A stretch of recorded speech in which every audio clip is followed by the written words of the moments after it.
डर से मत डर, बन निडर, तभी तो आगे बढ़ पाएगा। कर सामना अपने डर का, तभी तो संभल पाएगा। है अगर तमन्ना आसमान में उड़ जाने की, दे चुनौती ऊंचाइयों को, तभी तो पंख फैला पाएगा। होंगी लाख कठिनाइयां सामने, आंधी की तरह बढ़ते जा। कर प्रयत्न निरंतर तू, तुझ में है महादेव, तुझसे कौन टकराएगा। चल मोहित कर का घर आ गया।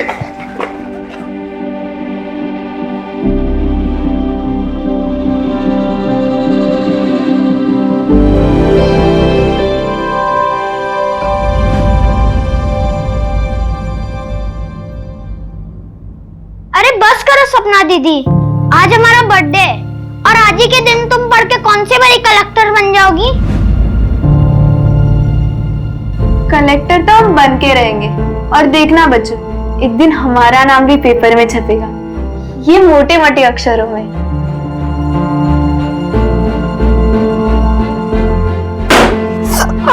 अब हमको समझ में आया कि मम्मी पापा तुम्हारा नाम सपना क्यों रखे। अच्छा बच्चू, बहुत मस्ती चढ़ी है ना? हाँ? रुक मोहित, आप ये सब लगाओ, मैं जरा देखती हूँ क्या हंगामा कर रहे हैं अंदर। ये बच्चे लोग भी ना। अरे अरे अरे अरे अरे, क्या हो रहा है ये? कितनी मस्ती करोगे तुम दोनों? मोहित, ये तुम्हारे लिए नए कपड़े, जल्दी से रेडी हो जाओ। मम्मी ये तो बहुत अच्छे कपड़े हैं।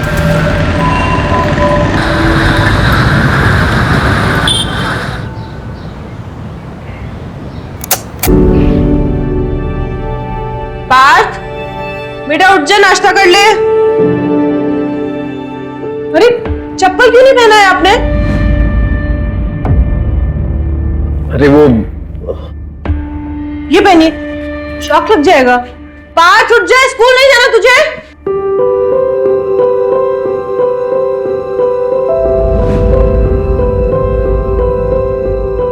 क्यों साहबजादे, आज स्कूल के लिए लेट नहीं हो रहा है? मैं आज स्कूल नहीं जाऊंगा। क्यों, क्या हुआ? मुझे बुखार जैसा लग रहा है और पेट भी दर्द हो रहा है।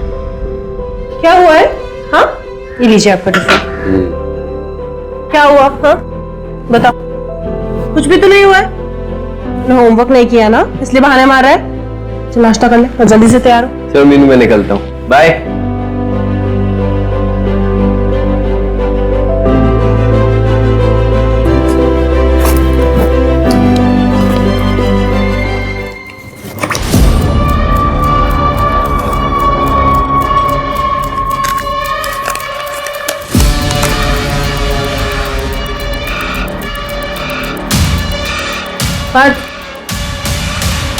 इतने सारे पैसे कहाँ से है? कुछ पूछ रही हूँ ना मैं। वो पापा के पर्स से लिए। क्यों? मानसी ने बोला था कि अगर तू पैसे नहीं लाएगा तो सारी क्लास के सामने मेरी पैंट उतार देंगी, और वो उनके दोस्त हमारी क्लास को परेशान करते हैं। अरे मानसी, भागी कहाँ जा रही है? टिफिन तो ले जा, पकड़, जब देखो और पूरा खत्म करना, समझी? अरे मीनू, सुबह सुबह यहाँ रास्ता भूल गई क्या आज? देखो जया जी, मैं सिर्फ आपको इतना बताने आई हूँ कि अपनी बेटी मानसी को जरा संभाल के रखिए। स्कूल में पढ़ने नहीं जाती है, ये आवारागर्दी करने जाती है। अपनी गैंग बनाकर बच्चों को डराती है और उनसे पैसे मंगवाती है। मैं चुपचाप हूँ, इसका मतलब ये नहीं है तुम मुझसे कुछ भी बकवास करेगी। देखिए, मैं आपसे लड़ाई करने नहीं आई हूँ, सिर्फ इतना कहना आई हूँ कि जरा मानसी को समझा के रखो। तू मुझे सिखाएगी कि बच्चे कैसे संभाले जाते हैं? तूने अपने बच्चे संभाल लिए ठीक से? पहले खुद के बच्चे संभालना सीख, फिर मुझे कहना। ये जया क्या किटकिट कर रही है सुबह से? क्या बात कर रही है? क्या हुआ? देखिए ना, सुबह सुबह झगड़ा करने आ गई है। कहती है कि मानसी स्कूल में दादागिरी करती है और बच्चों से पैसे मंगवाती है। आप तो करती होगी ना, ये सीधी थोड़ी है। मेरी तुम टेंशन मत लो, मैं समझाता हूँ मानसी को। चलो बेटा। इतने अच्छे लोग हैं, तू क्यों झगड़ा करती है इनसे? हाँ देखा मैंने, तुम्हें कुछ ज्यादा ही अच्छी नहीं लग रही। और कंधे पे हाथ रखने की क्या जरूरत थी?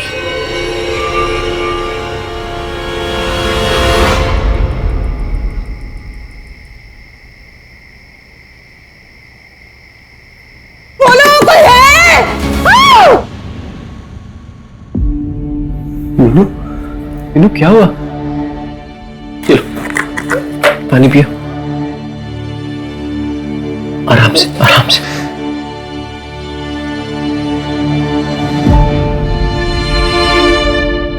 मीनू चाय पी लो, तुम्हें अच्छा लगेगा, थोड़ी सी पी। गोपाल, बहुत स्ट्रांग बनने की कोशिश करती हूँ बात के सामने, पता नहीं और कितना कर पाऊंगी। तुम हिम्मत रखो मीनू, मैं तुम्हारे साथ हूं, हम साथ में ये लड़ाई लड़ेंगे।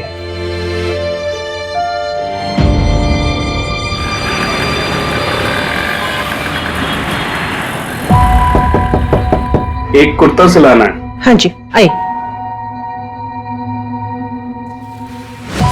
नाप लेना है या आप कुर्ता लेकर आए नाप का? नहीं, कुर्ता है। ठीक है, चलो। 700 रुपए लगेंगे, अगले मंगलवार को लेकर जाइएगा, ठीक है? कुछ एडवांस दे रहे हैं अभी? नहीं, सब साथ में दे दूंगा। लीजिए, बिल लेकर आना।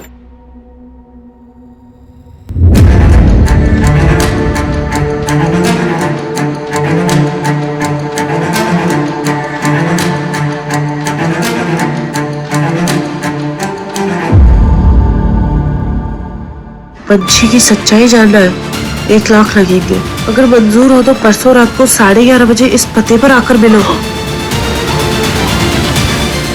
पाटलवाड़ी।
तुम्हारे सवालों का जवाब इस बॉक्स में है, पैसे उसी बॉक्स में रख दो।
बॉडी को सबसे पहले किसने देखा?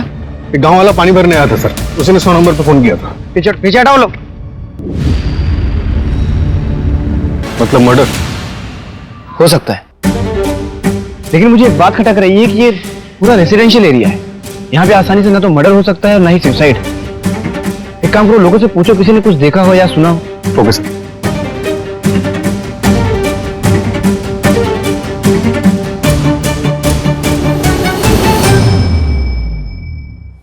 सर, मीनू की मुट्ठी में पेपर का टुकड़ा और कुछ फोटो जैसा मिला है।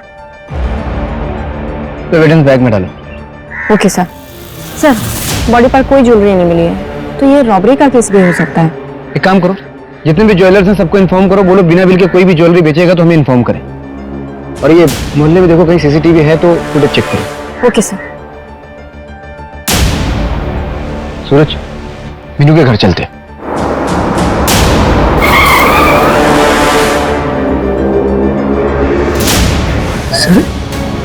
सर ये कैसे हुआ सर? सर कल रात में मीनू मेरे बगल में मेरे कमरे में सो रही थी सर। अचानक कुएं के पास कैसे पहुंच गई? किसने मारा मेरी बीवी को? प्लीज बताइए ना, किसने मारा मेरी बीवी को? देखो गोपाल, हम इन्वेस्टिगेशन कर रहे हैं, जल्दी पता चल जाएगा कि ये मर्डर है या फिर आत्महत्या। क्या आत्महत्या? सर मेरी मीनू कमजोर नहीं थी, वो अकेले लड़ रही थी पूरे सिस्टम से। अगर आप लोगों को भी जनता नगर पुलिस के जैसे काम नहीं करना है ना सर, मैं हाथ जोड़ता हूँ आपके, चले जाइए यहाँ से। मैं क्राइम ब्रांच की मांग करूंगा सर। गोपाल देखो, हम समझ सकते हैं कि इस वक्त आपके ऊपर क्या बीत रही है। हम कोशिश कर रहे हैं, जल्दी पता चल जाएगा। इन्वेस्टिगेशन के लिए हमें आपकी मदद की जरूरत है।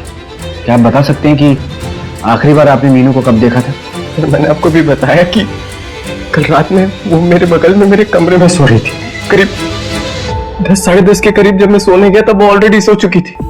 मुझे नहीं पता सर वो कब उठी, कब बाहर गई, नहीं पता सर वो क्यों बाहर गई, मेरी फैमिली के साथ ऐसा क्यों हो रहा है सर? गोपाल संभालिए अपने आप को। सर ये कल रात के उस मोहल्ले की सीसीटीवी फुटेज है जहां से हमें मीनू की लाश मिली थी।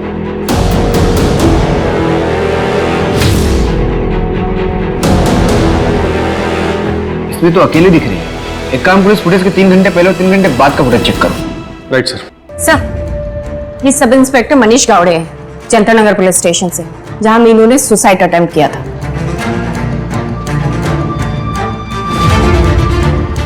मीनू ने तुम्हारे पुलिस स्टेशन में पुलिस कंप्लेंट की थी, क्या कार्रवाई किया था तुमने? सर मैं आपको सब कुछ सच बता देता हूँ। मीनू की बेटी का नाम पंची परमार है। लगाओ दीदी, निशाने लगाओ। बीच वाली गोटी पे मारना, सारी गोटी हमारी हो जाएंगी। जल्दी लगाओ निशाने, जल्दी लगाओ। 1 2 3।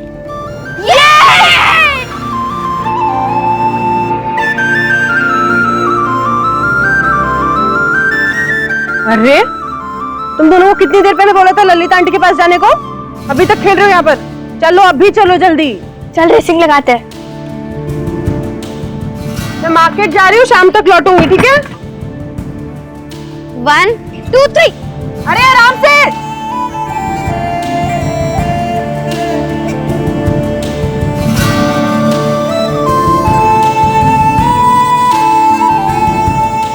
वो चीटिंग करती है। ए झूठे, मैंने कोई चीटिंग नहीं करी है। और विजेता है पंची परमार। तालियां। अरे बेटे बात, पंची रश्मि अंदर है। बैठ बैठ बैठ बैठ। कैसा है तू?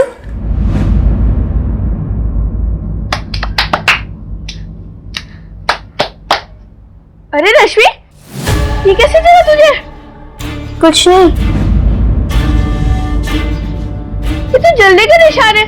तुझे पता है मैं भी एक बार जल गई थी, मुझ पर चाय गिर गई थी, बहुत दर्द हुआ था। तू कैसे जली? तो अपने मम्मी पापा से बात करूंगी। पंची सुन तो सही। चल मेरे साथ। पंची सुन ना। रश्मि चल। कैसा है? बस आंटी, अब मेरा पेट फट जाएगा। ऐसे कैसे फट जाएगा? कितना थोड़ा सा तो खाया है। नहीं आंटी। सुन ना, आंटी नहीं, आई बोल। आई रही है आप हमारी। चल पास। अरे उसे खाने तो दे पंची। और रश्मि को कहाँ लेके जा रही है तू? अपने साथ, अपने घर ले जा रही है उसे। बताती हूँ मैं अपने मम्मी पापा को कि आप क्या क्या करती है रश्मि के साथ। चल।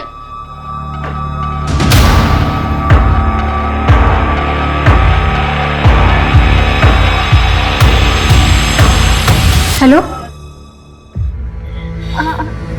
अरे तुम लोग यहाँ पर ऐसे क्यों बैठे हो? मम्मा देखो, रश्मि के पापा ने उसे चिमटे से जलाया। ये सब क्या हो रहा है यहाँ? चल रश्मि घर चल। नहीं, रश्मि मेरे साथ रहेगी, मेरे घर। पंछी, केतन भाई, आपको जरा भी शर्म नहीं आती क्या? अपनी बेटी के ऊपर तो हाथ उठाते हैं और मेरी बेटी के साथ भी जबरदस्ती कर रहे हैं। तो समझा लो अपनी बेटी को, अपने काम से काम रखे, ज्यादा लक्ष्मी बाई बनने की जरूरत नहीं है। और अगली बार अगर रश्मि के साथ देख लिया ना तो हमसे बुरा कोई नहीं होगा। चलो। मम्मा रश्मि को मत जाने दो। बेटा हम कुछ नहीं कर सकते, इसके माँ बाप है ना, हम पुलिस की मदद लेंगे। पंछी, पंछी ये ले तेरी बुक्स। बच्चों की बुक्स कितनी महंगी हो गई हैं आजकल। क्या हुआ, चेहरे पे 12 की वजह? पापा मैं बताता हूँ, केतन अंकल ने ना दीदी को बहुत तेज धक्का मारा। क्यों? इसकी हिम्मत कैसे हुई? मैं अभी देख के आता हूँ। मेरी बच्ची को हाथ कैसे लगाया उसने? अरे सुनो सुनो सुनो सुनो, सुनो एक मिनट, मेरी बात हो गई है, वापस से शुरू मत करिए। बच्चों के आपस की बात थी, हो गई बात। अच्छा मैं क्या कह रही थी, आप तीनों कहीं घूम के आ जाइए ना, सबका मन बहल जाएगा। और मैं आप सबके लिए ना घर पे कुछ अच्छा सा खाने के लिए बना दूंगी, ठीक है? लो लाओ भाई, ये लो, आप टेस्ट करो।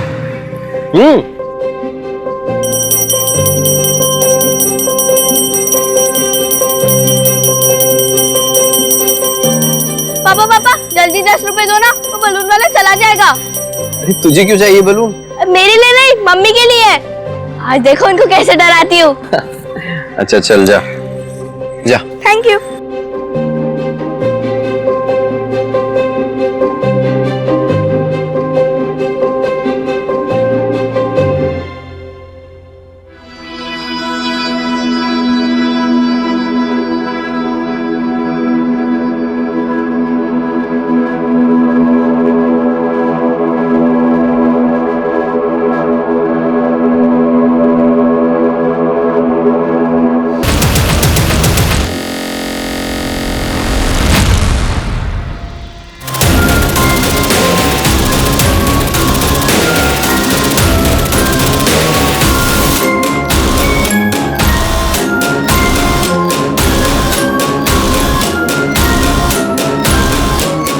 सर गोपाल ने केतन शुक्ला का नाम लिया था। केतन शुक्ला जो पंछी का नेबर था।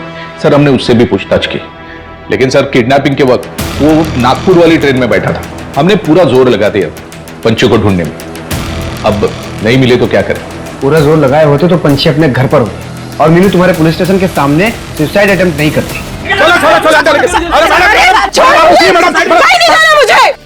अरे मैडम आप समझते क्यों नहीं? रोक दीजिए ये सब, ढूंढ लेंगे हम आपकी बेटी को। तो मिली क्यों नहीं अभी तक? गायब होने के अगले ही दिन बस स्टॉप पे दिखी थी वो। फिर भी आप लोगों ने कुछ भी नहीं किया। और ये मीडिया वाले, ये लोग कहते हैं कि पंछी मुंबई भाग गई। 10 साल की है मेरी बेटी, 10 साल की। आज मैं आप सबके सामने ये बात बोल रही हूँ, अगर आपने मेरी बेटी को ढूंढ कर नहीं दिया तो मैं यहाँ पर अपनी जान दे दूंगी और इसके जिम्मेदार आप सब होंगे, सबके सब होंगे। पंछी। सर मीनू के सीडीआर के मुताबिक उसे मर्डर के 3 दिन पहले से उसे एक नंबर से कॉल आ रहा था और लास्ट कॉल मर्डर वाले दिन ही आया था और 40 सेकंड बाद हुई। एक काम करिए, नंबर ट्रैकिंग पे डालो और उस फोटो के टुकड़े से कुछ पता चला? सर आसपास की प्रिंटर शॉप से पता करवा रहे हैं, शायद किसी को कुछ याद आ जाए। सर मीनू की पोस्टमार्टम रिपोर्ट आ गई है, उसकी मौत गला दबाने की वजह से हुई है। मतलब हमारा शक सही था, ये मर्डर ही, मीनू ने सुसाइड नहीं किया। और मीनू वहां पहुंची कैसे? शायद किसी ने उसे बहकाकर बुलाया हो वहां पर। मीनू एक फाइटर थी, कोई इतनी आसानी से उसे झांसे में कैसे लेकर आ सकता है? मीनू पंछी को ढूंढ रही थी और पंछी को पाने के लिए मीनू कुछ भी कर सकती थी। हो सकता है किसी ने पंछी के नाम पे मीनू को वहां बुलाया। अपनों से बिछड़ने का गम इंसान को किसी भी हद तक ले जा सकता है। सूरज एक काम करो, मीनू की मुझे कुंडली चाहिए, कौन दोस्त था, किससे दुश्मनी थी, सब। ओके।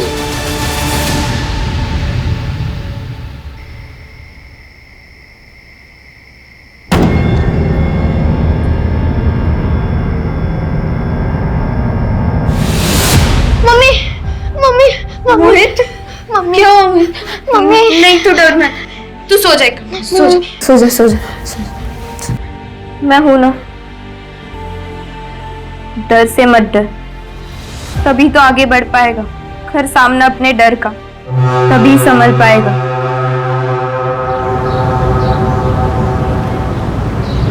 अरे सपना बेटा, आओ हम घर तक छोड़ देते हैं आपको। नहीं, हम चले जाएंगे। अरे बेटा हम उसी तरफ जा रहे हैं, छोड़ देंगे। आओ ना, बैठो ना। अरे बैठ जाओ, गर्मी भी तेज है और इतना वजन लेके जा रही हो, घर के पास तक छोड़ देंगे। आ जाओ आ जाओ, तो बैठो बैठो। ठीक है, आप आगे वाली गली में छोड़ दीजिए। हाँ बैठो बैठो।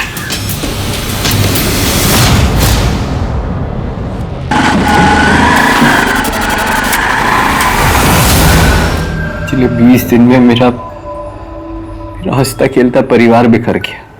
पहले पंची का किडनैप हो गया और मीनू मुझे ऐसे छोड़ के चली गई। सर आप लोग 2 साल पहले यहाँ पुणे में रहने आए, इसके पहले कहाँ रहते थे? नासिक। मीनू 3 साल पहले नासिक आई थी।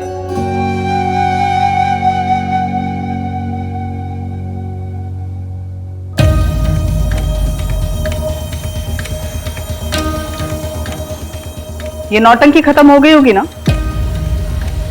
तो जाओ जाके सब्जी लेके आओ।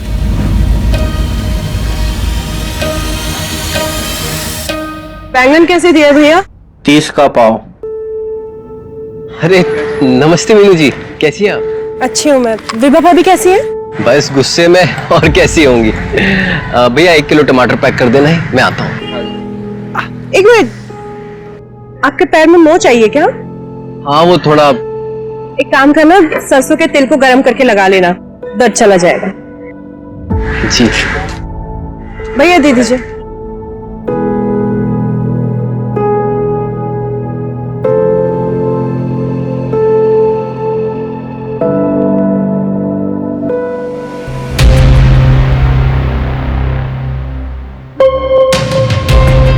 विभा वो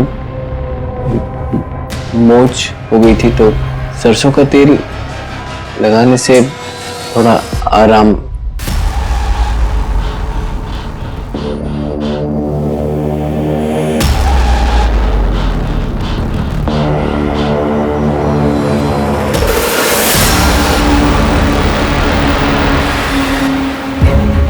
मीनू और मेरी दोस्ती हो गई। मीनू ने मुझे बताया था कि वो लोग यूपी के रहने वाले हैं। जब पार्थ 1 साल का था तो उसके पति की मौत हो गई थी। जी मीनू की सादगी और भोलेपन से प्यार हो गया था, जबकि मेरे और विभा के बीच प्यार जैसी कोई चीज नहीं बची थी। मीनू कुछ गलत नहीं करना चाहती थी, इसलिए वो नासिक छोड़ के यहाँ पुणे आ गई। मैंने विभा को छोड़ दिया और मैं यहाँ मीनू के पास पुणे आ गया।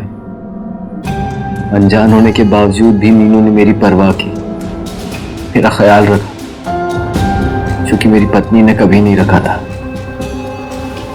जैसा कि तुमने बताया था कि उस रात मीनू तुम्हारे बगल में सोई थी, तुम्हारे साथ। आधी रात को वो उठ के चली गई, आपको भनक तक नहीं लगी? काश मेरी नींद खुल गई होती, आज मीनू मेरे साथ होती। सर आपने पंछी की मिसिंग रिपोर्ट लिखाई थी, फिर कभी फॉलोअप लेने पुलिस स्टेशन गए नहीं, कोई खास वजह? आप कहना क्या चाहते हैं? सर इस घर को चलाने की जिम्मेदारी भी मेरी है।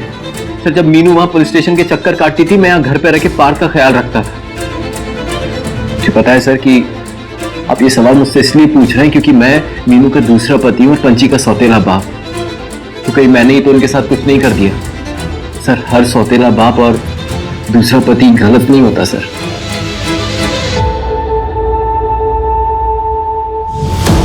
सर मैंने पता किया, सर गोपाल की पहली वाइफ विभा अभी भी नासिक के घर में रहती है। वो घर उसके फादर ने उसे खरीद कर दिया था, जो नासिक में एक मनी लैंडर है। पता चला है कि विभा बचपन से काफी जिद्दी थी और इसने जिद में आके ही गोपाल से लव मैरिज की थी। उसकी जिद के आगे उसके घर वालों को झुकना पड़ा।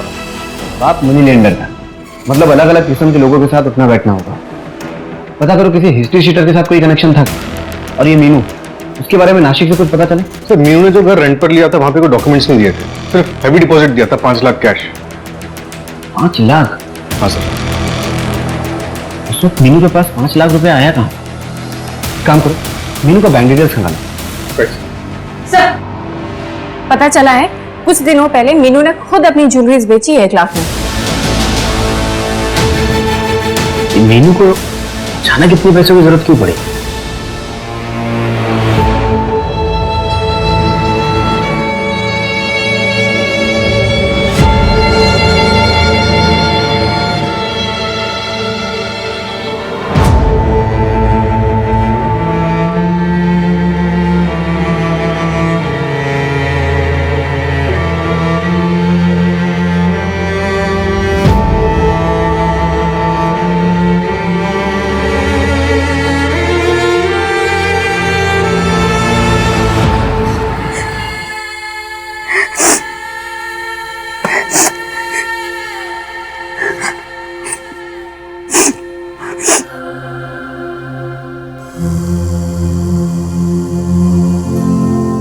डर से मत डर, तभी तो आगे बढ़ पाएगा।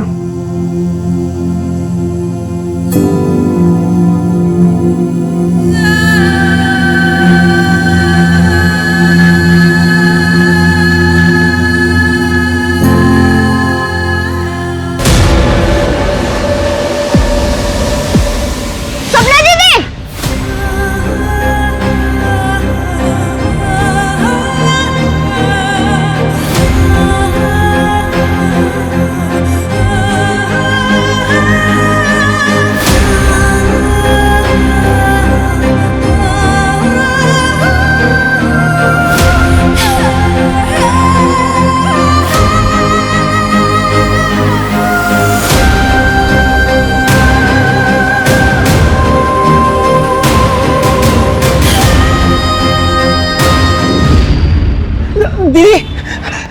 सपना दीदी। क्या बदतमीजी है? कौन तुम? नहीं अंकल, ये सपना दीदी है मेरी। अब दीदी आप डरो मत, मैं आ गया हूँ। कोई सपना वपना नहीं है, ये मेरी पत्नी है। ये लड़की चढ़ रहा है। एक मिनट। देखो, मुझे सपना के बारे में पता है, मैंने सुना था सपना के बारे में, लेकिन ये सपना नहीं है, मेरी पत्नी है। मैं जानता हूँ ये सपना दीदी है। आप एक बार घूंघट उठा के देख लो। ठीक है, देख लिया? चलो।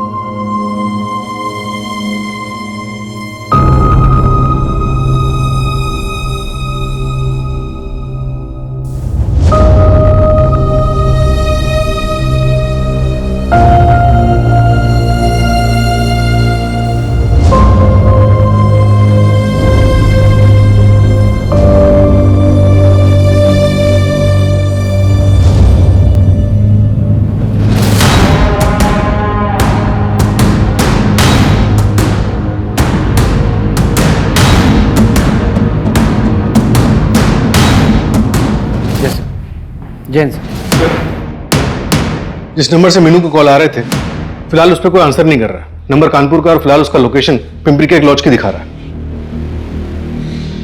मतलब कोई कानपुर से यहाँ पुणे आया था मीनू से मिलने, जो शायद अभी भी छुपा हुआ है।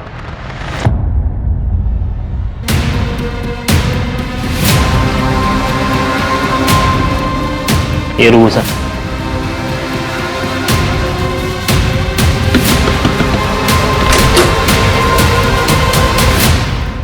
ये तुम्हारा नंबर है?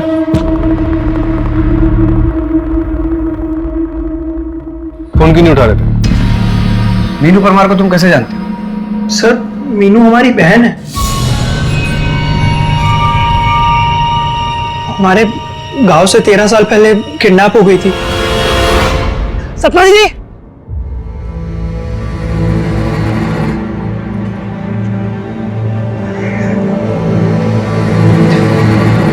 दीदी, मोहित इतना बड़ा हो गया है तू, कैसा है रे? हाँ दीदी, ठीक है ना तू? 13 साल से ढूंढ रहा हूं तुमको। वो पुलिस स्टेशन वाला वीडियो देखा तो पता चला कि तुम यहाँ रहते। 13 साल बाद जब मीनू तुम्हें मिली तो तुमने उसे कैसे पहचाना कि वही तुम्हारी बहन सपना है? क्योंकि सर, किडनैप होने के 3 साल बाद में हमने अपनी बहन को देखा था कानपुर शहर में, संतोष मिश्रा के साथ में। सर, ये संतोष मिश्रा हमारी पापा के स्कूल में टीचर था। अभी 5 साल पहले हमने अपनी बहन सपना को फिर से देखा उसके साथ। अरे सपना, जल्दी चलो, डॉक्टर चला जाएगा। आओ। सपना, अरे ऑटो, ऑटो, देखो सपना संभाल के, सपना संभाल के, आराम से चल बेटा। सर हम संतोष मिश्रा के घर पे भी गए थे पर वो कहीं मिला ही नहीं। सर हमने उसे ढूंढने की बहुत कोशिश की सर, पता ही नहीं वो हमारी दीदी को लेकर कहाँ चला गया था। 1 महीने पहले ही वो किसी नई औरत के साथ में शादी करके लौटा है। लेकिन सर आप लोग क्यों पूछ रहे हो?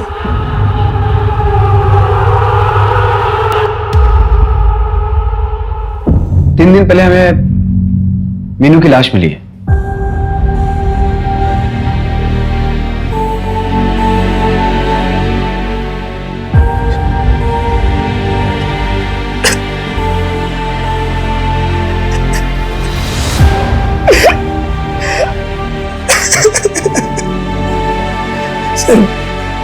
सर बताइए ना,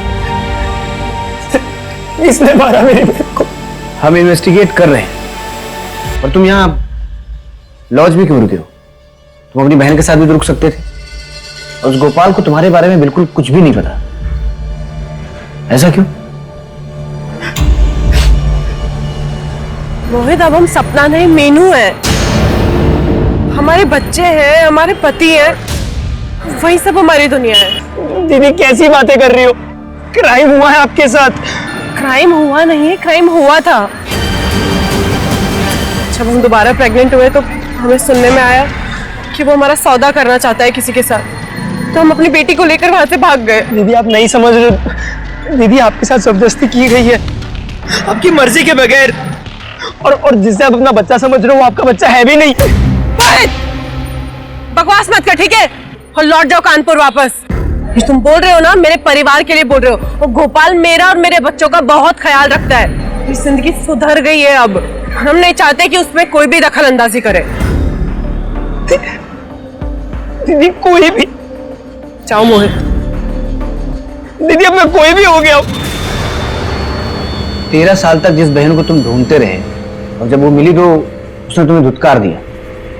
इस बात पे बुरा तो लगा होगा ना? सर मुझे बस इस बात की तसल्ली थी कि मेरी बहन खुश है।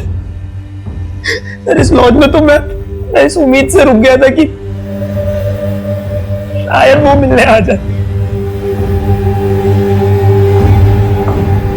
सर कानपुर पुलिस से बात हुई, संतोष अंडरग्राउंड हो गया, लेकिन उसे कॉल डिटेल से एक इंपॉर्टेंट बात पता चली। क्या?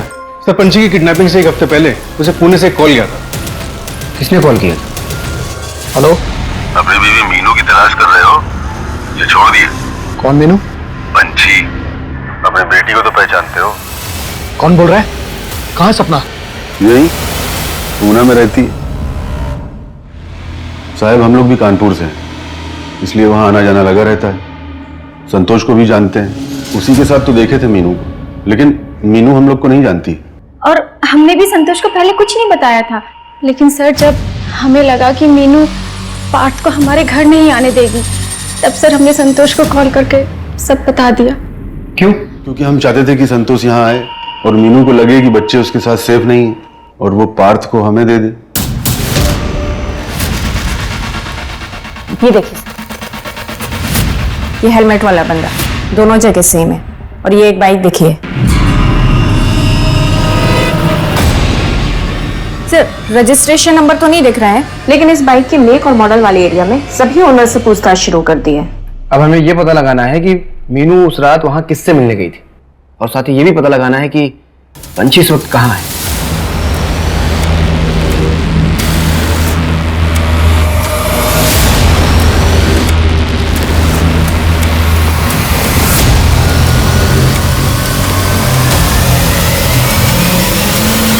सर ये देखिए, मुंबई पुलिस ने फोटो भेजी है। सर कल शाम को मुंबई पुलिस के खबरी ने फोटो निकाली थी। उसने पंछी का पीछा भी किया था, फिर वो मिस हो गई बस स्टैंड से। लेकिन सर गन सेलर को पकड़ लिया है। ये बच्ची गन क्यों खरीद रही है? आखिर ये करना क्या चाहती है? हमारे खबरी ने आखिरी बार इसे बस स्टैंड पे देखा था ना। एक काम करो, मुंबई से पुणे आने वाले जितने भी ट्रांसपोर्ट है सब अच्छे से चेक करो और इस बच्ची की फोटो चारों तरफ सर्कुलेट करवाओ। Okay sir.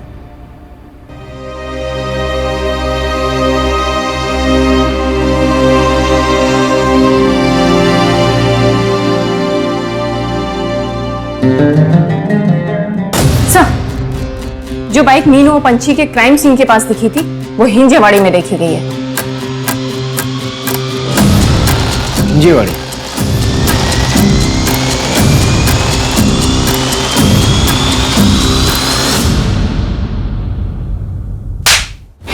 बहुत हो गया आइडल सीख, चल। डर से मत डर, बन निडर, तभी तो आगे बढ़ पाएगा। कर अपने डर का सामना, तभी तो संभल पाएगा। है अगर तमन्ना आसमानों में उड़ जाने की, दे चुनौती ऊंचाइयों को, तभी तो पंख फैला पाएगा।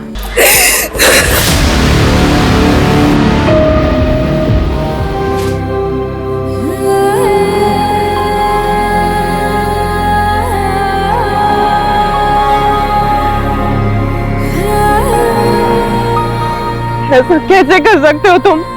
बच्चे वो हमारे। वो सिर्फ बोझ है मीनू। विभा के यहाँ मुझे बस प्यार नहीं मिल रहा था, बाकी सारे ऐशो आराम थे। यहाँ भी हो सकते हैं। पंछी की बहुत अच्छे पैसे मिलेंगे और उस पार्थ को अपन वो ललिता को दे देंगे। कहाँ है मेरी पंछी? कहाँ है मेरी पंछी? ऐसे नहीं बोलोगे ना? हाँ? क्या कर रही है? पुलिस के सामने तो बोलोगे ना? क्या कर रही? क्या कर रही? मैंने तो उस रात ऐसे ही उसका पीछा कर लिया था। उसे इसलिए पता चला क्योंकि मंदार ने तुझे डबल क्रॉस किया। तो मंदार के पैसे वापस नहीं दे रहा था ना, इसलिए मीनू के साथ मिलकर उसने 1 लाख की डील की और तुझे एक्सपोज किया कि तूने एक बच्ची का सौदा किया, उसे बेच दिया। क्या करता मैं? क्या करता? तू ये सब छोड़ के विभा के पास वापस जा सकता था, लेकिन नहीं, एक बेगुनाह को, मीनू को जान से मार दिया था। जेल में जाके सोचना कि तू क्या कर सकता था।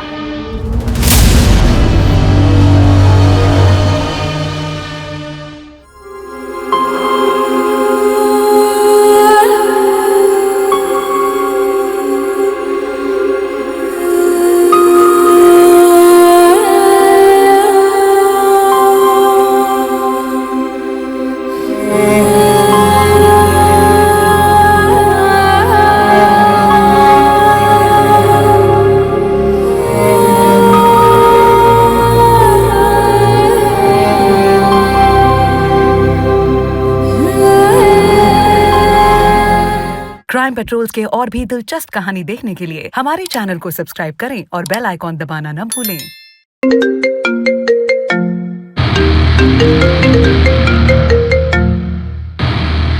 हेलो,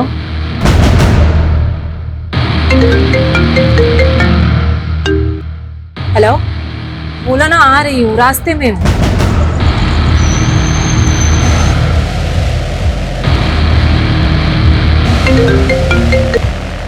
हेलो, हाँ मैं पहुंच गई हूँ, तुम कहाँ पर हो?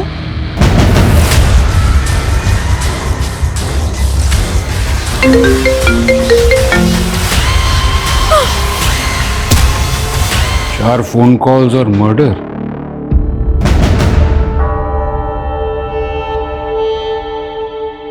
अरे भैया, ये जनक एंटरप्राइजेस कहाँ है? आपकी दुकान का लैंडमार्क है इसमें। ये बेहद चौंकाने वाली बात है। एक फोन कैसे किसी की जान ले सकता है?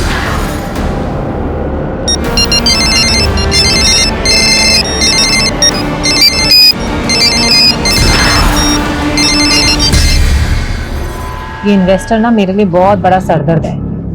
यार आज के टाइम पे फोन कौन यूज नहीं करता? उसे हर बात मेल पे करनी होती है। अगर अपनी बुटीक के लिए मुझे उससे पैसे नहीं लेने होते ना तो मैं उसका टेंट्रम झेलती नहीं। मम्मा, यहाँ पे बहुत बोर हो रहा है, चलो ना घर। बेटा, मम्मा को मीटिंग करनी है ना, मीटिंग के बाद घर चलेंगे। हाँ।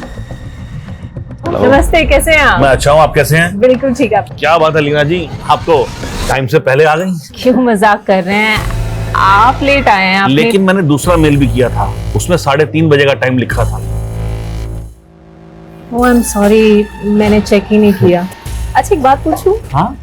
आप फोन क्यों नहीं यूज करते हो? एक्चुअल क्या है कि मेरा राहु भारिया और मेरे एस्ट्रोलॉजर का कहना है कि फोन को टच करना मेरे लिए हार्मफुल है। आप एस्ट्रोलॉजी पर इतना बिलीव करते हो? एस्ट्रोलॉजी में बिलीव करता हूँ, तभी मैं अपने एस्ट्रोलॉजर की बात मानकर ही आपके बुटीक में इन्वेस्ट कर रहा हूँ। और मेरे एस्ट्रोलॉजर का कहना है कि हमें बुटीक का नाम चेंज करना होगा। एक्चुअली आशी मेरी बेटी का नाम है, तो उसी के नाम पे मैंने इस बुटीक का नाम सोचा था। अगर आपको मंजूर नहीं है तो कोई बात नहीं, आप मेरा पैसा मुझे वापस कर दीजिए बस। अच्छा आप सुनिए देखिए लीना जी, हमारी डील यहीं पर खत्म। अच्छा ठीक है। आप आपके हस्बैंड का बिजनेस भी काफ़ी अच्छा है, फंडिंग तो वो भी कर सकता है, तो आप ऐसे बाहर इन्वेस्टर्स क्यों ढूंढ रही है? दीदी ये आइडिया तो मुझे भी आ सकता है ना कि मैं अपने हस्बैंड से पैसे ले लूं, पर मुझे उनसे पैसे नहीं लेने, क्योंकि मुझे इंडिपेंडेंट बनना है।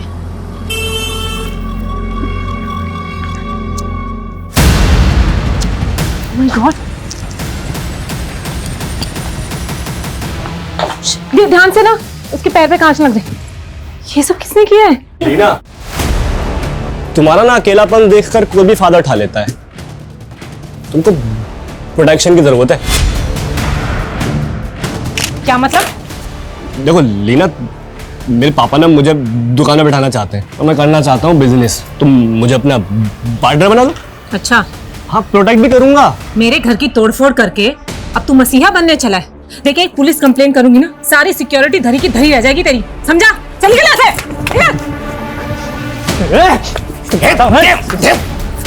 क्या कर रहा? तुझे पता है ना इसकी तो जुबान और दिमाग दोनों खराब। अरे क्यों पंगा लेती है इससे?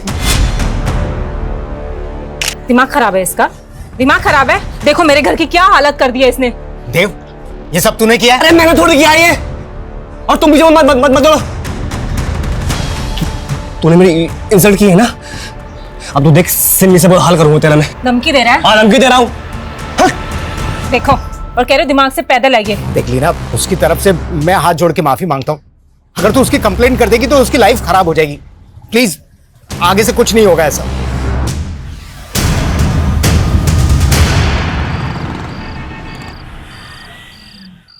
आशी, बेटा बहुत हो गया game now, it's time to sleep. चलो मम्मा प्लीज। सुबह स्कूल भी जाना है ना। लेट्स गो चलो। Good night. Good night.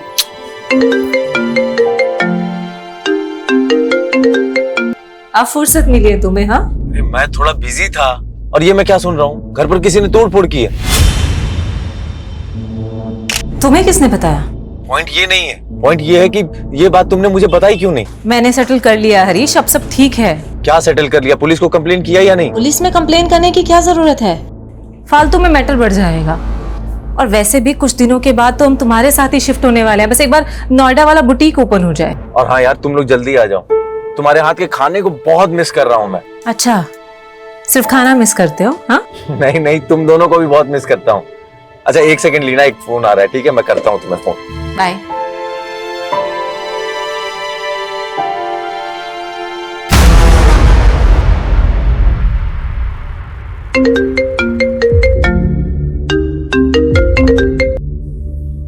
Hello. Hi Simi.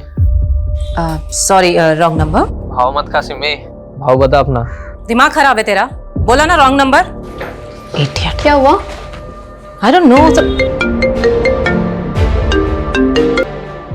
Hello. Hello Rekha, मिल रही हो ना आज रात को? क्या? मेरी जान, होटल ब्लू स्टार में रूम बुक कर दिया मैंने। तूने फिर से कॉल किया? बोला ना जहां है वहीं आके मारूंगी, समझा? आइंदा फोन मत करियो मुझे। क्या हुआ मैम, कौन परेशान कर रहा है? आई डोंट नो, अननोन नंबर से कॉल्स आ रहे और कुछ भी बकवास कर रहे हैं। Again unknown number.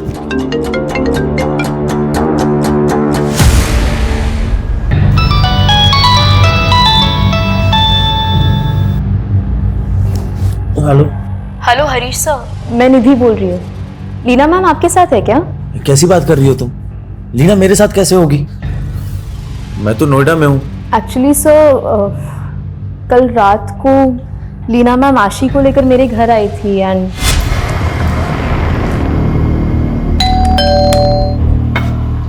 Leena ma'am आप यहाँ? मुझे ना एक अर्जेंट मीटिंग के लिए जाना है, तो थोड़ी देर के लिए तुम आशी का ध्यान रख सकती हो?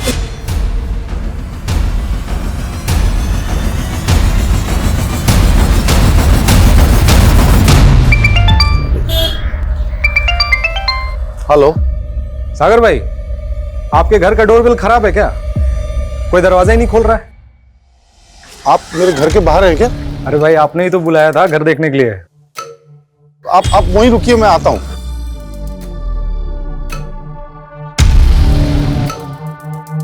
सॉरी कमलेश जी, वो वेट करना पड़ा, मैं बुलाता हूँ। अरे आप घर पे हैं? मुझे लगा कोई नहीं है। अब मालती, ये कमलेश जी हैं ब्रोकर, घर बेचने की बात इनसे ही चल रही है। नमस्ते। आइए, मैं घर। हाँ,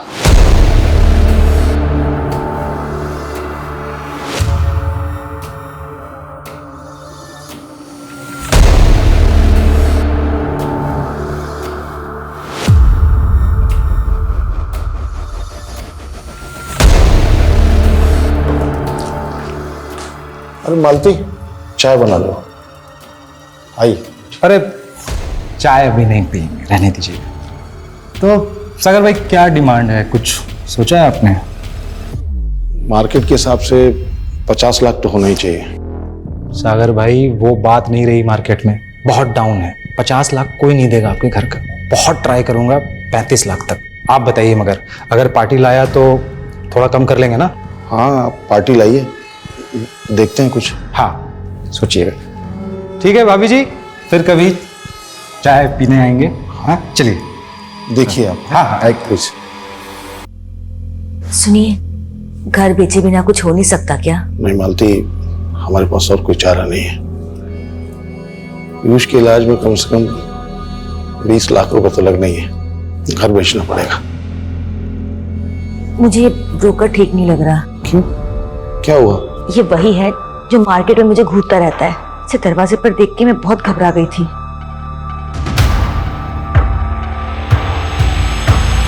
तो आप लोगों को कोई अंदाजा नहीं कि लीना कल रात से कहाँ है? नहीं सर, उन्होंने बस कहा था कि उनकी कोई अर्जेंट मीटिंग है। मुझे ना एक अर्जेंट मीटिंग के लिए जाना है, तो थोड़ी देर के लिए तुम आशी का ध्यान रख सकती हो। हरीश, तुम्हारी आखिरी बार लीना से कब बात हुई थी? कल शाम को। लीना मुझे थोड़ी टेंशन में लग रही थी सर। लीना, मैंने आशी के लिए स्कूल भी फाइनल कर लिया नोएडा में।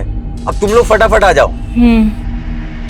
अरे मैंने इतनी अच्छी खबर इतना एक्साइटेड होकर के सुनाया, मुझे लगा तुम भी एक्साइटेड होगी, लेकिन तुम तो सिर्फ क्या हुआ? सब ठीक है ना? हाँ, सब ठीक है, बस मेरी तबीयत ठीक नहीं है। अच्छा, तो कोई बात नहीं, तुम एक काम करो, मेडिसिन ले लो और आराम करो। हम लोग बाद में बात करते हैं, ओके? फिर मैंने वापस रात को लीना को कॉल किया। लीना ने कॉल नहीं उठाया, मुझे लगा शायद सो रही होगी। फिर अगली सुबह निधि का कॉल आया और इसने मुझे बताया कि लीना रात से गायब है। आप लोगों को किसी पे कोई शक? सर, कुछ दिन पहले हमारे घर पे तोड़फोड़ हुई थी। इसमें हमारे पड़ोसी के लड़के देव का हाथ था सर। तो फिर आप लोगों ने पुलिस कंप्लेन क्यों नहीं की? सर, मैं यहाँ था नहीं, और देव के फादर ने आकर के लीना से माफी मांगी। लीना ने मैटर को इग्नोर कर दिया। सर, उसके बाद ही उन्हें कोई अननोन नंबर से बार बार कॉल करके हरास भी कर रहा था। Hello, sorry, wrong number. बोला ना, जहाँ है वहीं आके मारूंगी। लीना मैम ने वो भी इग्नोर कर दिया। इनको हैरेस कौन कर सकता है? No idea sir.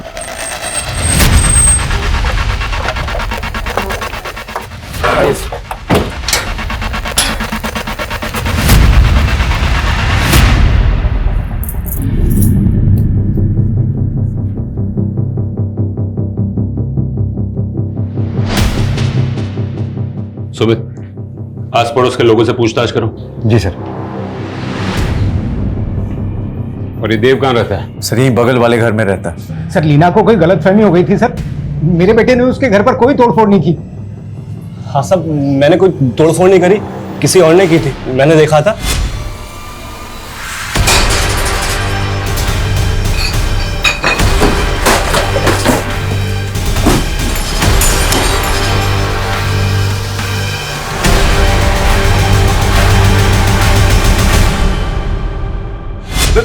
झूठ बोल रहा है, सरासर झूठ बोल रहा है सर। लीना को शक था इस पे। बड़ा हीरो बन रहा है साहब। ये आदमी ठीक नहीं है, इसकी बीवी से खुद परेशान थी। अपना घर संभाल पहले तू। क्या बकवास कर रहा है तू?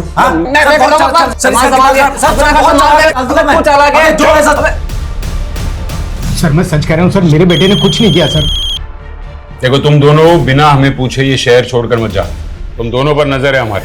सर, शादनगर पुलिस को आज सुबह ब्रिज के नीचे एक लाश मिली और कांस्टेबल यादव ने बताया कि वो लाश लीना के हुलिये से काफी मैच हो गई। क्या हो गया लीना? सर, लोकल पुलिस के मुताबिक लीना की बॉडी पर चाकू से कई वार किए गए। रेप की कोई साइन? नहीं सर, लेकिन लीना के लाश के पास उसका फोन मिला था जो कि पूरी तरीके से डैमेज्ड है।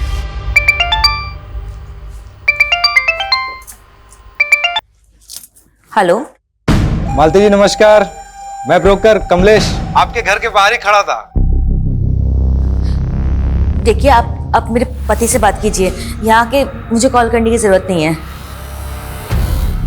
आपका बायर मिल गया ना? क्या? अरे मेरा मतलब है कि आपके घर का बायर मिल गया है।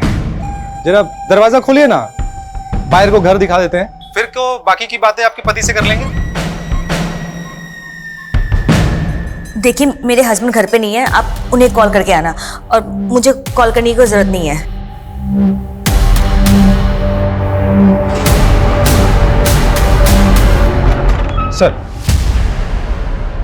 सर ये लीना का सीडीआर है। इसके मुताबिक हत्या वाली रात 11 बजे लीना का फोन साई नगर में स्विच ऑफ हुआ। और निधि ने बताया था कि लीना ने रात 9 बजे उसकी बेटी को उसके वहां ड्रॉप किया और फिर वो किसी मीटिंग के लिए गई थी और रात 11 बजे उसका फोन साई नगर के पास बंद होता है। तो वहां पर क्या वो किसी को मिलने गई होगी? सर ऐसा कोई क्लू नहीं मिल रहा है, लेकिन लीना को लास्ट कॉल उसके हस्बैंड ने किया था रात 11 बजे। ये देखिए। हरीश ने? लेकिन हरीश ने तो कहा था कि लीना ने उसका फोन नहीं उठाया था। सर सीडीआर में ऐसा नहीं है, लीना ने फोन उठाया था, 5 सेकंड की कॉल थी। इसका मतलब है हरीश हमें गलत इंफॉर्मेशन दे रहा है। ये हरीश की कुंडली निकालो। नहीं, रोते नहीं मेरे बच्चे। आप झूठ बोल रहे हो, मम्मा मुझसे इतने दिन दूर रह ही नहीं सकती।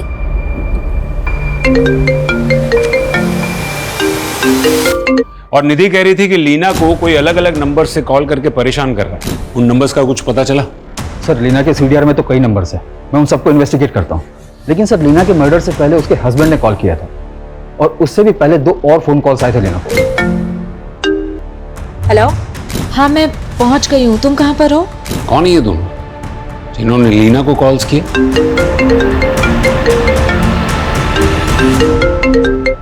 हेलो। अरे जब मैं एक बार फोन काट रहा हूँ तो फिर बार बार। तुम्हें मालूम है ना मुझसे वेट नहीं होता। लेकिन मैं तुमसे अभी बात नहीं कर सकता। मुझे पैसे चाहिए अभी। मैं भोपाल में, मेरे आने तक का वेट करो। फिर वेट? एक काम करता हूँ ना, मैं ही भोपाल आ जाता हूँ। अरे तुम समझ क्यों नहीं रहे? अरे मेरी सिचुएशन को और कॉम्प्लिकेटेड मत करो तुम, ठीक है? तुम्हें पैसे चाहिए ना, पैसे मिल जाएंगे, ओके?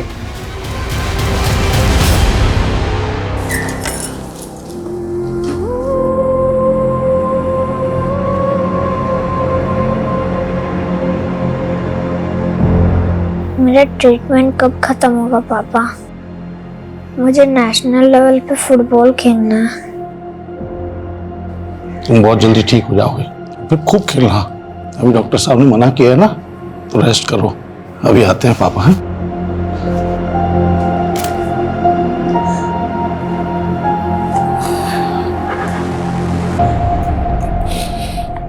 डॉक्टर ने क्या कहा? वही कहा जो हमेशा कहते हैं, अब इंजेक्शन से काम नहीं चलेगा, जितनी जल्दी हो सके सर्जरी करवाओ।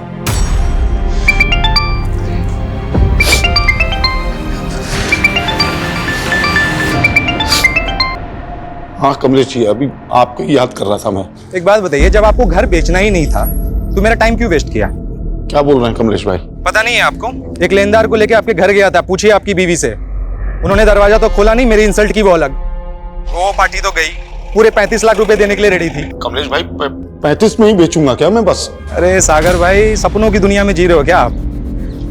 35 लाख से 1 रुपया ज्यादा नहीं मिलेगा आपके घर का। ठीक है, तो आप रहने दीजिए, मैं किसी और ब्रोकर से बात कर लेता हूँ। क्या बोला?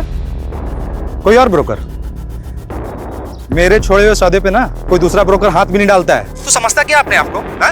तमीज से बात करिए आप। मुझे तमीज सिखाएगा तू? हाँ, अब तो तू घर बेच के दिखा।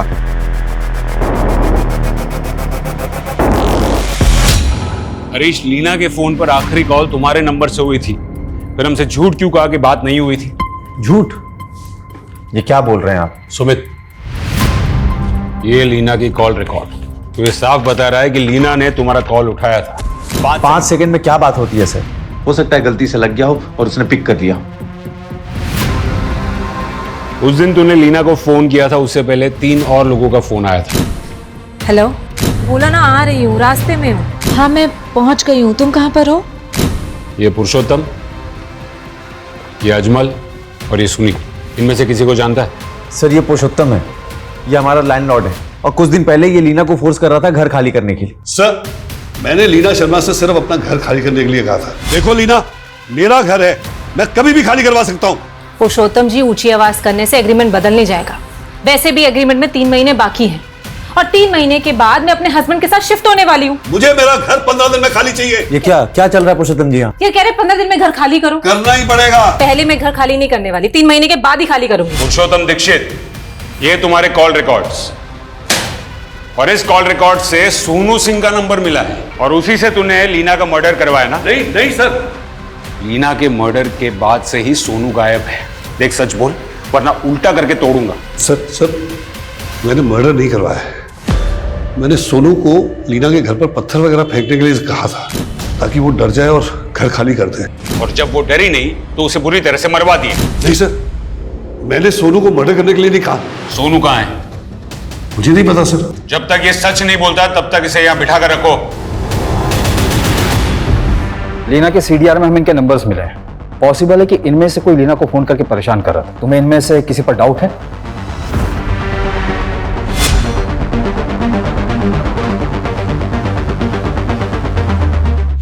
सर, इसे मैंने लीना मैम के घर के बाहर बहुत बार देखा है। कौन है ये? और लीना इसको कैसे जानती थी? आई डोंट थिंक कि लीना मैम इसे जानती थी। आई मीन, दिखने से रोड छाप लग रहा है।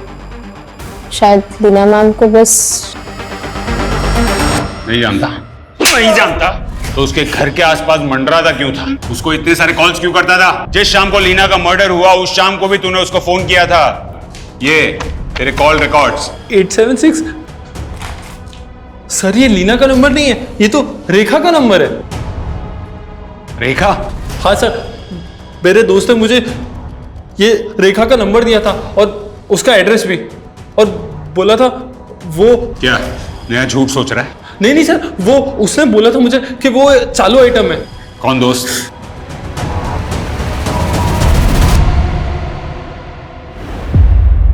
आप फोन क्यों नहीं यूज करते हो? एक्चुअल क्या है कि मेरा राहु भारिया और मेरे एस्ट्रोलॉजर का कहना है कि फोन को टच करना मेरे लिए हार्मफुल है।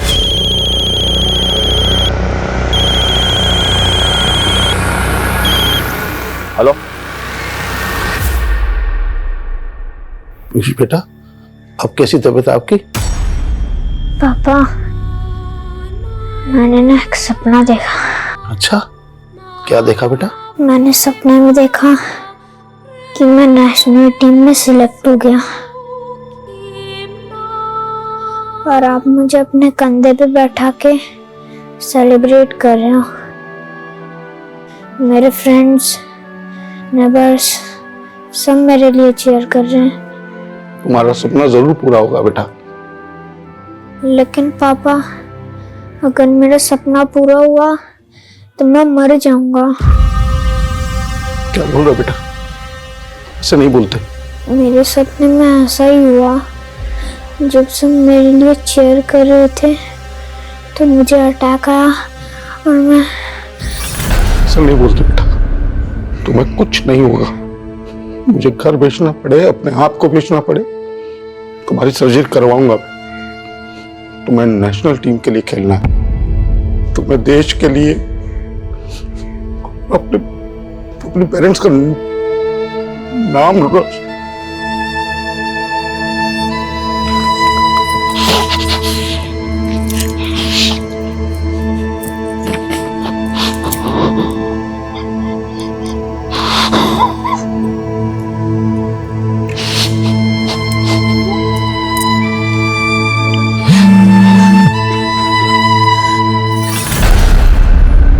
सर, ये सोनू नाम का गुंडा जिसका नंबर हमें पुरुषोत्तम के सीडीआर में मिला था, इसे आगरा पुलिस ने अरेस्ट कर लिया। पर इसका कहना है कि लीना के मर्डर से पहले ही ये आगरा में ही था। ये पुरुषोत्तम हो या सोनू, हम किसी का भरोसा नहीं कर सकते। और वो देव और उसका बाप, उनके बारे में कुछ पता चला? नहीं सर, लेकिन सर अजमल ने अपने जिस दोस्त का नाम बताया था वो ये है, सुनील। इसके बारे में पता करवा रहा हूँ। और लीना के पास जो फोन मिला था उसका डेटा रिकवर हुआ? हो रहा है सर।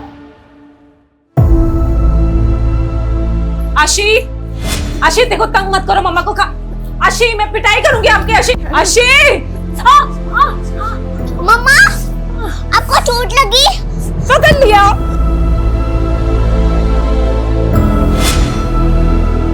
आप खाना क्यों नहीं खा रहे आशी बेटा? मुझे आपसे बात नहीं करनी। आशी बेटा देखो, निधि आंटी ने बोला था कि आप झूठ बोल रहे हो। आई नो बेटा, आई नो। देखो निधि आंटी की तरह ना पापा भी आपसे सब सच बोलना चाहते हैं। सच ये है बेटा कि मम्मा अब कभी वापस नहीं आएगी। क्यों? क्यों मम्मा वापस नहीं आएगी? क्योंकि मम्मा भगवान के घर चली गई। क्यों भगवान ने अपने घर मम्मा को बुला लिया?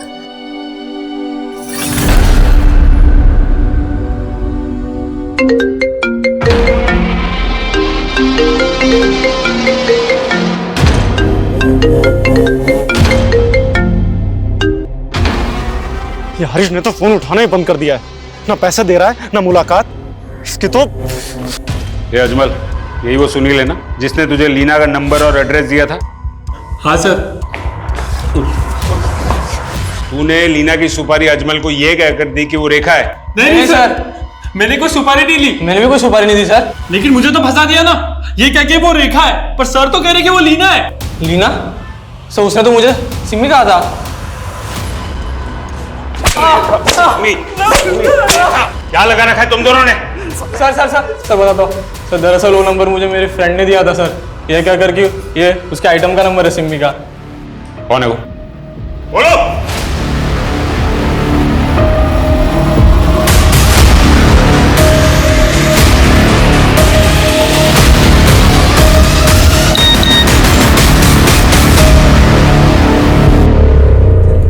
हाँ भैया, भैया वो 4 लाख आ गए मेरे अकाउंट में। हाँ, अब क्या करना है भैया?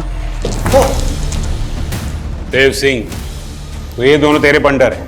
तूने इन दोनों से लीना का मर्डर करवाया या फिर तुम तीनों ने मिलकर लीना का मर्डर किया? सर मैंने किसी का मर्डर नहीं किया, मैं तो बस लीना को मदद चखाना चाहता था। सर लीना ने मेरी इंसल्ट की थी, तो मैंने उसको परेशान करने के लिए इन दोनों को उसका नंबर देकर इनका टी काट दिया। क्या टी? क्या टी काट दिया? सर टी नहीं, सी।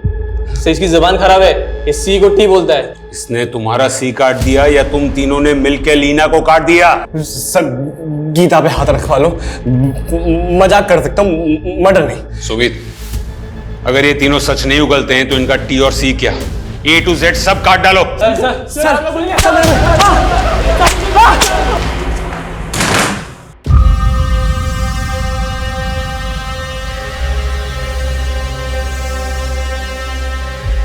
ये क्या देख रहे हैं?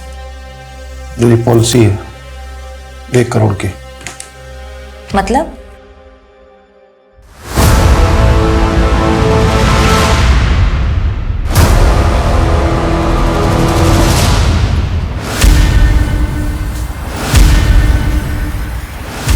भैया 4 लाख आ गया।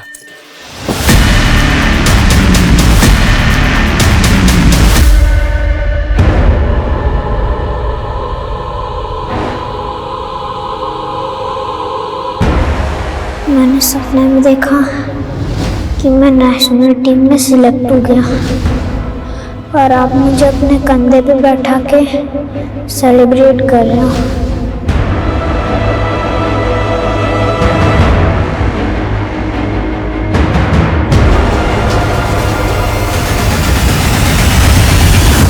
सर हमने हरीश के बारे में पता किया, उसने 1 साल पहले नोएडा में एक शू फैक्ट्री खोली थी और वहीं किराए के मकान में रहता है। और ये लीना यहाँ भोपाल में रेंट पर रहती थी। सुमित, ये मियाँ बीवी के अलग रहने की कोई और वजह तो नहीं थी? सर हरीश का कहना है कि अपना बिजनेस सेट करने के बाद लीना को अपने पास बुलाना चाहता था, लेकिन ये हरीश तो नोएडा में अलग ही रहने के लिए मना रहा था। मतलब अफेयर था उसका? आपको कोई राइट नहीं हमें इस तरीके से परेशान करने का, लेकिन हमारे पास राइट है। अगर हम किसी को पसंद करते हैं ये तो... राइट या रॉन्ग की बात तुम्हारी बीवी को की थी? वो जानती थी तुम दोनों के बारे में? नहीं, मैंने उसे कभी पता ही नहीं चलने दिया। पता चलने नहीं दिया या फिर उसने पता लगा लिया? तुम दोनों का झगड़ा हुआ और तुमने इस वरुण के लिए उसको मरवा दिया? ऐसा कुछ भी नहीं किया मैंने।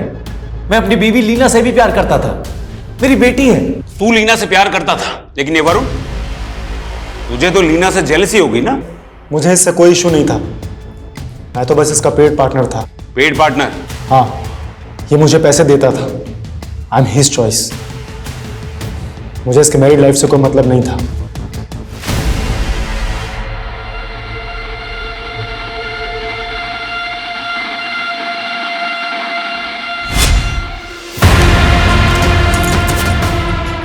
नहीं सागर, मैं ये नहीं कर सकती। मालती, मैं मर जाऊंगा तो 1 करोड़ मिलेंगे पॉलिसी के। मैं तुम्हें नहीं खो सकती, मैं ये नहीं कर सकती।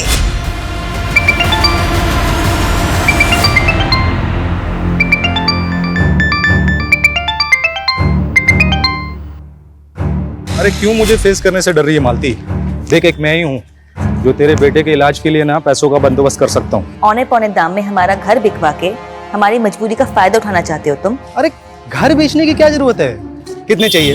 20 लाख रुपए चाहिए ना? मैं बंदोबस्त करता हूँ ना। देख, अगर मैं तेरा ब्रोकर बन जाऊँ ना तो तुरंत इंतजाम हो सकता है। अरे एक से बढ़कर एक क्लाइंट है मेरे पास जो तेरे साथ सोने के लिए ना लाखों लाख रुपए दे सकते हैं। कमीने, तेरी इतनी हिम्मत! ड्रामा मत कर, ठीक है? देख, मजबूरी तेरी है ना, मेरा ऑफर खुला है, चाहिए तो मुझे फोन करना, इंतजार करूंगा।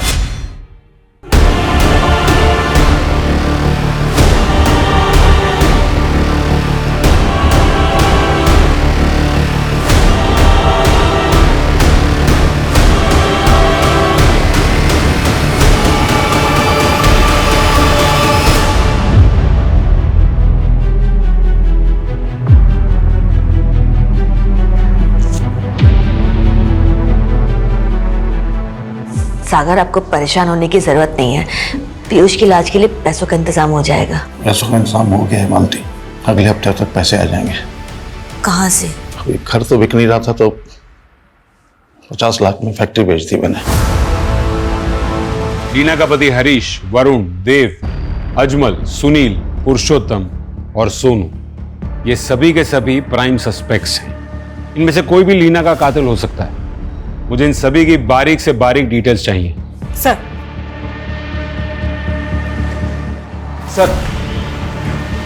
सर लीना के फोन का डेटा रिट्रीव हो गया है। फोन में लीना की न्यूड फोटोज मिली सर। व्हाट? सर इन फोटोज को देखकर तो ऐसा लग रहा है कि लीना ने विलिंगली ये फोटो खिंचवाई होगी। लेकिन लीना अपनी ऐसी फोटो क्यों खिंचवाएगी? इन फोटोज का सोर्स क्या है?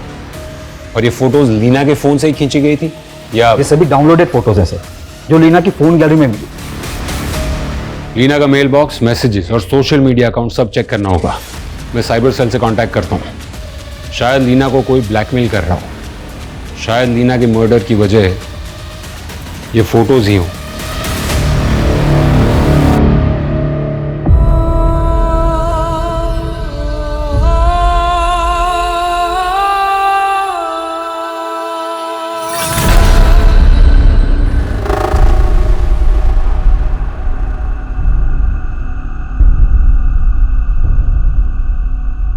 अरे भैया, ये जनक एंटरप्राइजेस कहाँ है?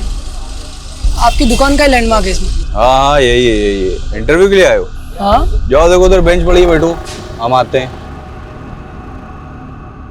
सर, लीना के न्यूड फोटोज मॉर्फ किए गए हैं। यानी फेस लीना का और बॉडी किसी और की? जी सर, साइबर हरेसमेंट का केस लग रहा है। लीना ने अपने फोन पे एक फेक लोन ऐप इंस्टॉल की थी और ऐप इंस्टॉल करते समय उसने अपनी फोन की gallery, phone, SMS, camera, microphone, location सबका एक्सेस दे दिया था।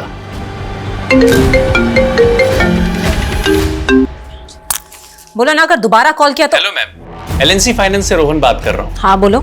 लीना शर्मा बात कर रही हैं? यस। बिजनेस लोन के लिए आपने इंक्वायरी की थी, तो आपको बताना चाहूंगा कि आप 30 लाख बिजनेस लोन के लिए एलिजिबल हैं और वुमेन एंटरप्रेन्योर होने के नाते आपको प्रोसेसिंग फीस 0 के साथ साथ आपको 5% रेट ऑफ इंटरेस्ट में रिड्यूसिंग मिल जाएगा। ओके। तो मैम स्पीडी प्रोसेस के लिए आपको डिजिटली अप्लाई करना पड़ेगा, जिसके लिए आप हमारी बैंकिंग ऐप डाउनलोड कर सकती हैं। उसको डाउनलोड करने के लिए मैंने आपको एसएमएस के जरिए लिंक भेजा है, आप प्लीज इसे ओपन कर लीजिए। 1 सेकंड, मैं ना चेक करती हूँ। यस, आया है। लिंक ओपन करके मैम ऐप डाउनलोड कर लीजिए और जितनी भी परमिशंस ऐप मांगता है आप उसे ग्रांट कर दीजिए।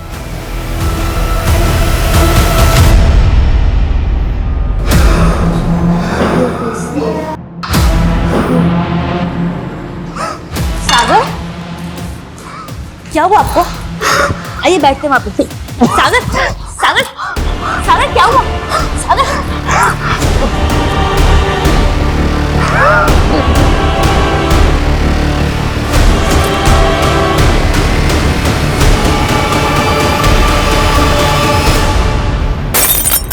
सर, वो फेक बैंकिंग ऐप 1 हफ्ते पहले प्ले स्टोर से रिमूव कर दी है और मैंने ये भी कंफर्म किया कि लीना के साथ में कोई भी बैंकिंग फ्रॉड नहीं हुआ था। तो क्या यही लीना का मर्डर है रोको?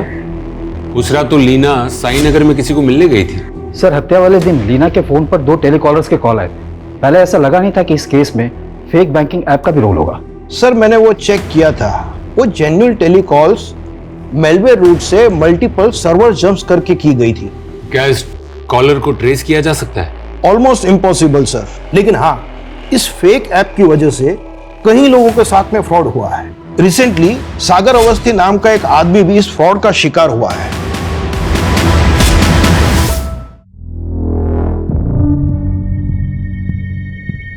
अपना फोन देना जरा, सिम नॉट वर्किंग दिखा रहा है। कॉल सेंटर पे फोन कर दो।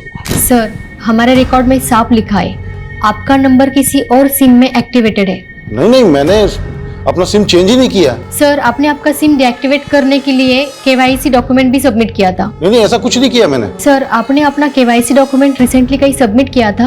नहीं, मैंने एक लोन की एप्लीकेशन डाउनलोड की थी। सागर ने जब वो फेक ऐप डाउनलोड की थी तो ऐप वालों को सागर के फोन का एक्सेस मिल गया था और सागर के केवाईसी डॉक्यूमेंट्स का मिसयूज करके सिम स्वैप कर चुके थे जो सागर के बैंक अकाउंट से लिंक था और सारे के सारे ओटीपीज उन फ्रॉडस्टर्स के पास भी जा रहे थे।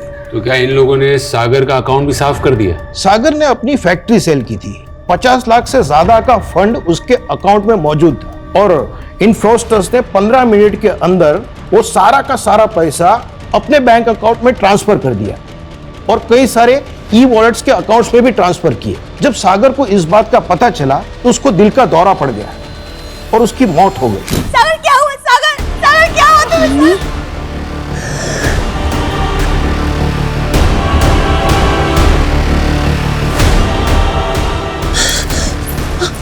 पापा उठो। ये सारा पैसा सागर अपने बेटे के इलाज में लगाने वाला था, लेकिन इलाज नहीं होने के कारण उसके बेटे की भी मौत हो गई। ये दिखने में नेचुरल मौत है लेकिन मर्डर कंसिडर होगा।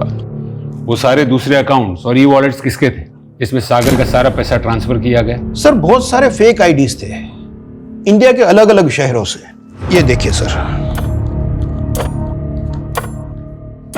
अकाउंट से सारे पैसे विड्रॉल करके वो सारे अकाउंट्स बंद कर दिए, लेकिन सर ई वॉलेट के पैसे टीवी, फ्रिज और ऑनलाइन आइटम्स के परचेजिंग में इस्तेमाल किए गए थे।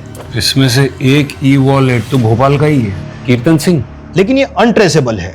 इस कीर्तन सिंह के अलावा और भी 2 ई वॉलेट्स हैं, एक नीरज और रवि नाम के 2 लड़के हैं, लेकिन वो दोनों भी अनट्रेसेबल है। ये ई वॉलेट से अगर टीवी, फ्रिज वगैरह सब खरीदा गया है तो कहीं ना कहीं तो डिलीवर हुआ होगा। नहीं सर, अभी तक कहीं पे भी कुछ भी डिलीवर नहीं हुआ है। डिलीवरी एड्रेस क्या मेंशन किया इन लोगों ने?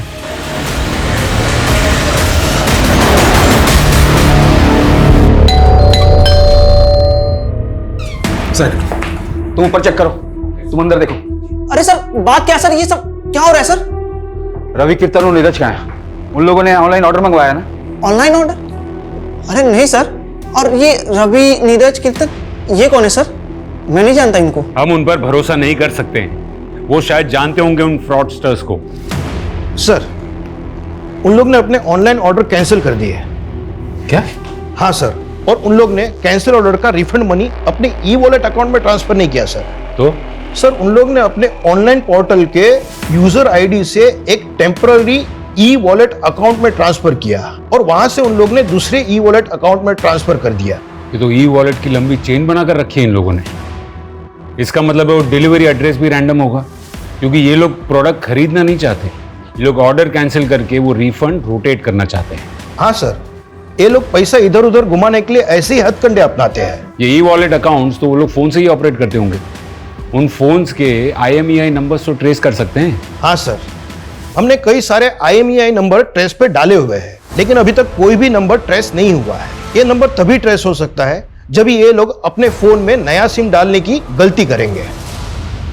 ये लो तुम लोग का कमीशन।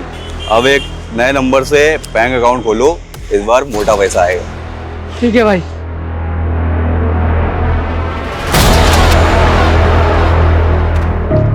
सर रवि और नीरज की IMEI नंबर ट्रेस हो गई है, उनके फोन में नया सिम कार्ड डाला गया है और लोकेशन यहाँ भोपाल की ही शो हो रही है। सुमित, ब्रीफ। जी सर। डन। ये भाग।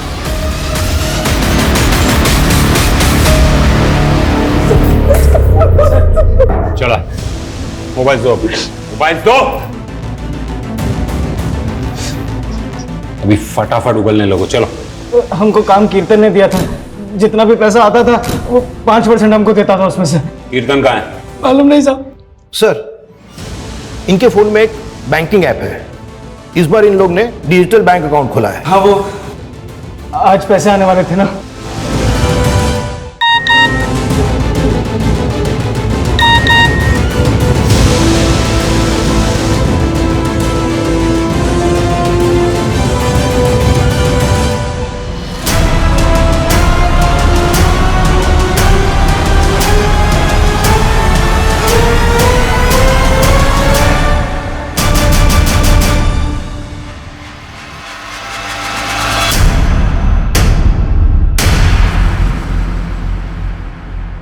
जामतारा का है ना तू? ठगी यूनिवर्सिटी का? हाँ, पर नोएडा में जॉब करने के लिए आया था। जॉब नहीं लगी तो अपना काम शुरू कर दिया। ये टारगेट्स को कैसे ढूंढता है तू? बहुत आसान है, आजकल सब कुछ डेटा ही तो है। किसी भी बैंक के टेम्परेरी एम्प्लॉय को पकड़ो, पैसा फेंको तो पता चल जाता है किस कस्टमर के अकाउंट में कितना ट्रांजैक्शन फ्लो है। जैसे सागर, तुझे पता चल गया था कि उसके अकाउंट में 50 लाख रुपए ट्रांसफर हुए थे? हाँ बिल्कुल, मैंने सागर का नंबर निकलवा लिया था, फिर उसे मैंने मैलवेयर से SMS भेजे, उसे लिंक ओपन कर दिया, मैंने उसका सिम डीएक्टिवेट कर दिया। बस मेरा काम हो गया, उसकी बैंक का सारा एक्सेस मेरे पास आ गया। और लीना? वो तो लोन इंक्वायरी कर रही थी, उसका नंबर भी डेटा से ही मिला। मैंने उसे अपना फेक बैंकिंग ऐप भेजा, उसने ऐप डाउनलोड कर लिया, सारे एक्सेस भी ग्रांट कर दिया, पर KYC भरते भरते रुक गई। स्मार्ट थी, शायद उसे शक हो गया था, लेकिन तब तक मेरा काम हो चुका था। मैंने उसकी फोन की गैलरी का एक्सेस ले लिया था, मैंने उसकी गैलरी से फोटोज निकाले, उन्हें मॉब किया और उसे ब्लैकमेल करना शुरू कर दिया। तो देखिए अपनी फोटो कैसी है। कौन बोल रहा है? मैं तेरे फोन से सारी कॉन्टेक्ट लिस्ट निकाल चुका हूँ, सभी को तेरे न्यूड फोटो भेज सकता हूँ। क्या चाहिए तुमको? मुझे 20 लाख रुपए चाहिए, लेकिन उसने 1 रुपया नहीं भेजा। फिर एक दिन अचानक बोली, मेरे बैंक में उतना फंड तो नहीं है जितना तुम्हें चाहिए, लेकिन हाँ मेरे पास ना कैश है, तुम जहाँ आकर बोलोगे मैं वहाँ तुम्हें कैश दे दूंगी। पहले तो लगा फंसाने के लिए बुला रही है, लेकिन उसने मुझे देखा तो था नहीं, तो मैंने भी सोचा चांस लेते हैं। कैश लाइयो। लाई हूँ। ये गौतम और उसके जैसे न जाने कितने फ्रॉडस्टर्स हैं जो आए दिन रवि, कीर्तन और नीरज जैसे लोगों को लालच देकर ऐसे फ्रॉड्स का हिस्सेदार बनाते हैं। और पिछले 1 साल में 100 करोड़ से भी ज्यादा का ऑनलाइन फ्रॉड हुआ है। सर 70% मामलों में तो ये तक पता नहीं चल पाता कि फ्रॉड करने वाले क्रिमिनल कौन है, और रेस फ्रॉड का 90% पैसा तो रिकॉर्ड भी नहीं हो पाता। साइबर फ्रॉड ये एक ऐसा क्राइम है जहां क्रिमिनल आपसे सैकड़ों किलोमीटर दूर बैठकर भी आपको मात दे सकता है। इससे बचने का एक ही तरीका है, किसी को भी अपनी बैंकिंग डिटेल्स या अपनी डेबिट और क्रेडिट कार्ड डिटेल्स किसी से भी शेयर नहीं करनी चाहिए। ये फ्रॉडस्टर्स इतने चालाक हैं कि ये आपको पहले तो कॉल करके लुभावने ऑफर्स देते हैं, फिर ऐसी लिंक्स भेजते हैं जिस पर आपका किया गया एक क्लिक आपको तबाह कर सकता है। जब भी आप कोई ऐप डाउनलोड करें तो उस वक्त आपका सतर्क रहना बहुत जरूरी है।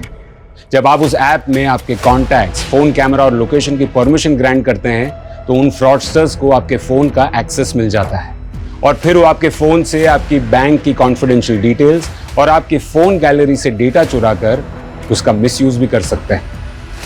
सतर्क रहकर ही हम सब ऐसे फ्रॉड्स का शिकार होने से बच सकते हैं।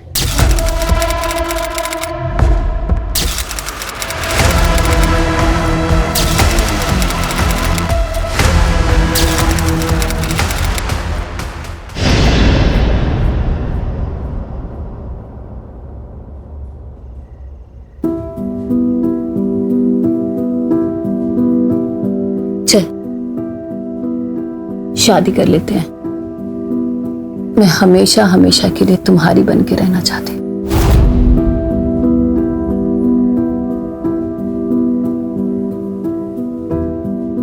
चल कर लेते हैं, पर तुम्हें आशीष को डिवोर्स देना होगा।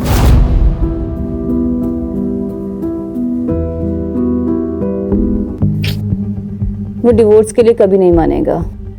इसीलिए तो समझा रहा हूँ, जो चल रहा है उसे चलने दो। देखो मेरे पास अच्छी गाड़ी होती, अच्छा घर होता, अच्छी जॉब होती तो तुम्हें आशीष के साथ रहने ही नहीं देता। मैं खुद ही बोल देता, लात मार के भगाओ इससे। मैं समझती हूँ जितेन, पर ऐसे छुप छुप के मिलने में तो खतरा है ना। अगर किसी दिन आशीष को पता चल गया तो? तब की तब देखेंगे।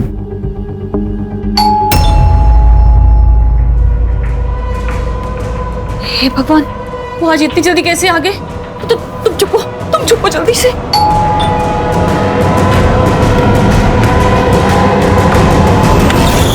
घंटी सुनाई नहीं देती क्या? कब से कंट्रोल करके खड़ा हूं।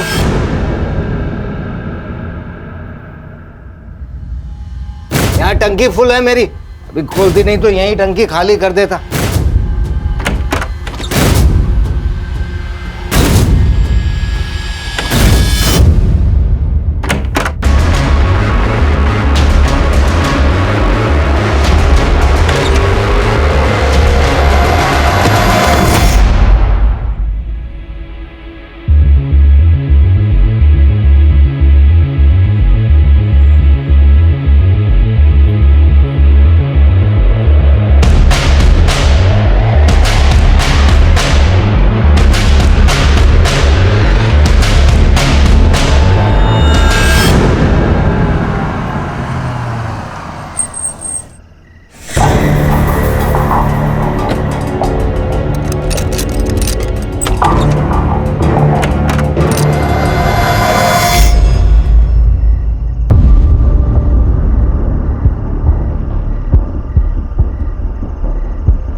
क्या हुआ?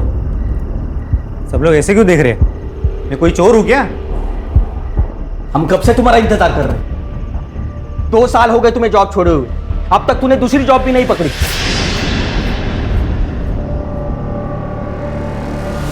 तुम्हें पता भी है 5 लोगों के परिवार के लिए कितना खर्चा आता है? देख, मैं अकेले इस घर का खर्चा नहीं उठा सकता। तो मैंने कब मना किया है? जब भी जॉब लगेगी ना, सारे पैसे लौटा दूंगा।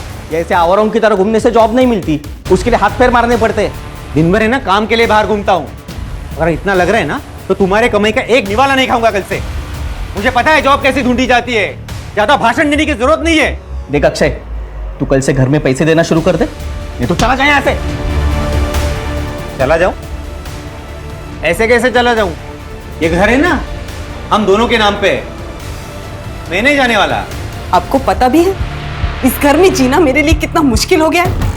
जहां बात बात पर जताया जा रहा है कि हम पर एहसान किए जा रहे हैं। मैं कुछ नहीं जानती, आप इनके पैसे दे दीजिए, नहीं तो हम ये घर छोड़कर चले जाएंगे।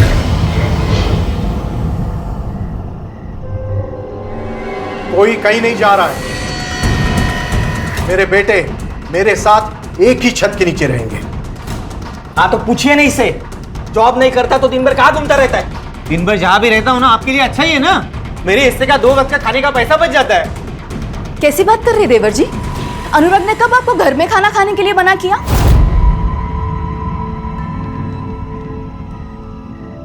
तो फिर किसी को क्यों जानना है मैं दिन भर क्या करता हूँ, कहाँ रहता हूँ?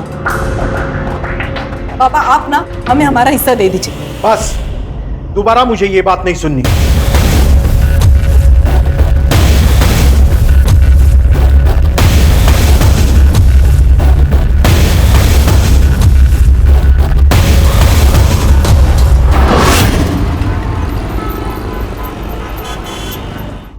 सुनिए, वो मुझे कुछ पैसे चाहिए थे, वो घर का थोड़ा सामान लेकर आना है। अभी 2 दिन पहले ही तो दिए थे 1000 रुपए। सुनो, क्या 2 दिन पहले? हाँ, जैसे तुम्हारी दारू महंगी हो रही है ना, घर गृहस्थी का सामान भी महंगा हो रहा है। दारू पीने के पैसे हैं तुम्हारे पास, पर घर गृहस्थी के सामान के लिए पैसे नहीं है। हाँ नहीं है पैसे, कर ले जो करना है। अरे मैं तुम्हें जाने नहीं दूंगी, मुझे पैसे चाहिए, मतलब पैसे चाहिए। हाथ छोड़, हाथ छोड़। अरे सुनो,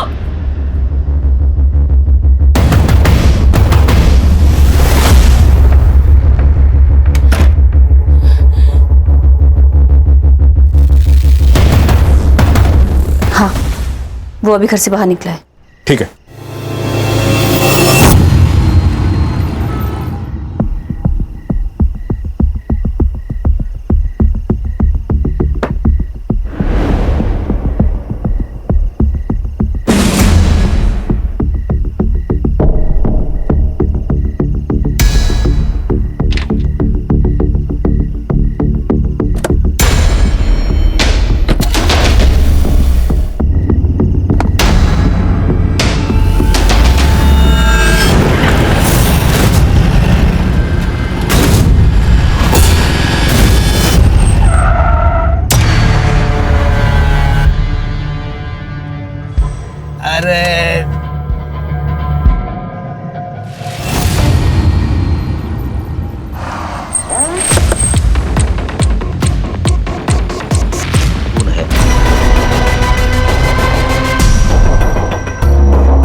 सर गाड़ी में कुछ नहीं मिला। आरटीओ ऐप से कंफर्म किया है कि ये गाड़ी आशीष खुराना के नाम पे है। आशीष खुराना? सर आशीष खुराना की वाइफ सिमरन ने आज सुबह ही उनकी मिसिंग कंप्लेंट दर्ज करवाई थी। बॉडी के साथ में ये खून मैच करके देखो, सिमरन को बुला के आइडेंटिफिकेशन करवाओ, ये गाड़ी फॉरेंसिक में भेजो और आशीष का सीडीआर और कल रात की लोकेशन निकलवाओ। Yes sir.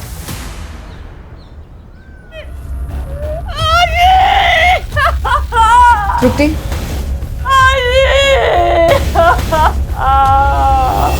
कल शाम को काम से लौटा तो थर्ड फ्लोर से चिकने चिल्लाने की आवाज़ आ रही थी। मैं समझ गया पुराना फैमिली फिर से झगड़ा कर रही थी। जाके देखा तो आशीष गुस्से से भाग गया।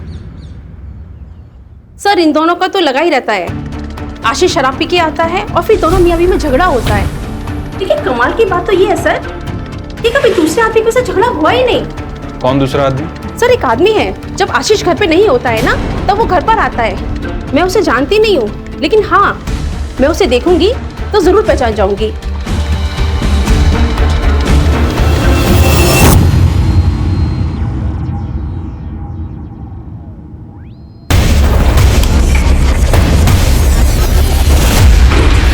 तो आपके हस्बैंड मिस्टर आशीष खुराना उस शाम को 7 बजे घर से बाहर निकले थे और फिर वापस लौटे ही नहीं। जी सर, हर दिन वो आधी रात को घर वापस आते थे। सर उस दिन मैंने फोन किया उन्हें तो उन्होंने कहा कि वो आधे घंटे में आ रहे हैं। सर उसके बाद मेरी आंख लग गई थी तो रात के करीब 3 बजे मेरी आंख खुली। वो घर वापस नहीं आए थे। मैंने उन्हें फोन किया पर सर सुबह तक उनका कोई रिस्पॉन्स नहीं आया। फिर सर मैं पुलिस स्टेशन चली गई। देर रात तक घर से बाहर रहने की क्या वजह थी? काम? नहीं सर, उन्हें शराब पीने की लत लगी हुई थी। शुरू में वो घर पर ही शराब पीते थे। जब मैंने रोका तो बाहर जाने लगे और फिर हर दिन वो नशे की हालत में घर वापस आते थे। काम क्या करते थे वो? सर वो बैंक में जॉब करते थे।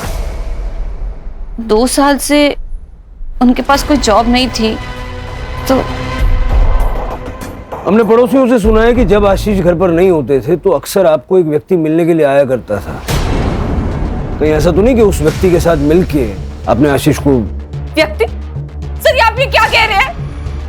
आप मुझ पे मेरे पति की मौत का इल्जाम लगा रहे हैं। फिर आप ये इन पड़ोसियों की बातें सुनकर मुझ पे इल्जाम लगा रही है। सर इनका तो काम होता है किसी के लिए कि कुछ ना कुछ कहना। सर ये तो बस जले पे नमक छिड़कते हैं।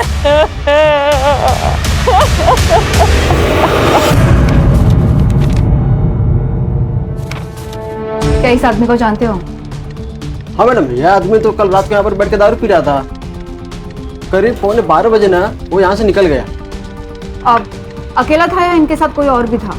नहीं अकेला था वो। मुझे सीसीटीवी फुटेज चेक करना है। ठीक है, कर सकते हो।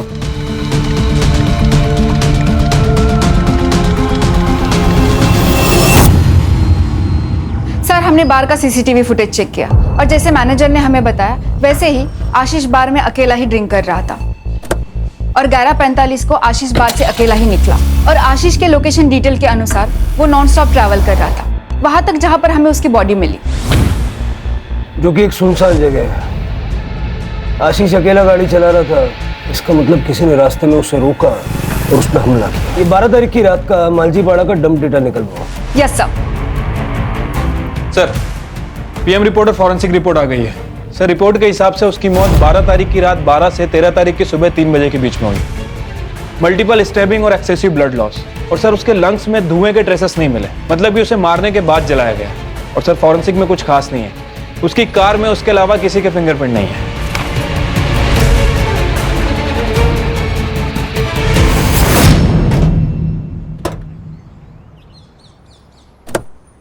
तू पहले मेरी बात सुन, मुझे कल शाम तक हर हाल में फैसला चाहिए। तू बस टाइम बोल, मैं पहुंच जाऊंगा। हाँ ठीक है। नागेश कोणाशी बोलतोय? कहीं फिर से वही? आई तू कशाला घाबरते एवढं?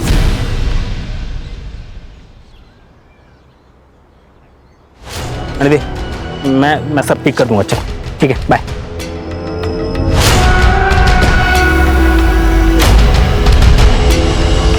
सर आशीष के कॉल रिकॉर्ड के हिसाब से उसे लास्ट कॉल किसी अक्षय संपत का आया था और बार से निकलने के 15 मिनट पहले तक वो उसी से बात कर रहा था। बार के सीसीटीवी फुटेज में भी दिखा है सर। अक्षय संपत? हाँ सर, और इसके कॉल रिकॉर्ड में किसी जितेन शाह का भी नंबर मिला और ये तीनों लगातार टच में थे। इनफैक्ट दिन में 2 से 3 बार बात भी किया करते थे। डम डेटा का क्या हुआ? सर आज शाम तक मिल जाएगा। सर मैं जितेन और आशीष बरसों पुराने दोस्त थे। मुझे तो अभी भी यकीन नहीं हो रहा कि आशीष अब हमारे बीच नहीं है। 12 तारीख की रात को आप दोनों के बीच काफी बातें हुई थी फोन पे।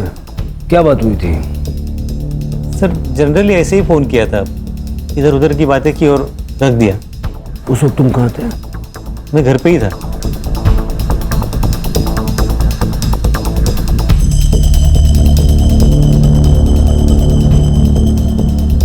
हाँ कदम, ठीक है सर। ये जितेन के पेरेंट्स का कहना है कि 13 अक्टूबर को वो सूरत गया था काम के सिलसिले में। मर्डर के नेक्स्ट डे बाहर चला गया। उसको फोन करके बुलवाओ और ये अक्षय की स्टोरी चेक करो।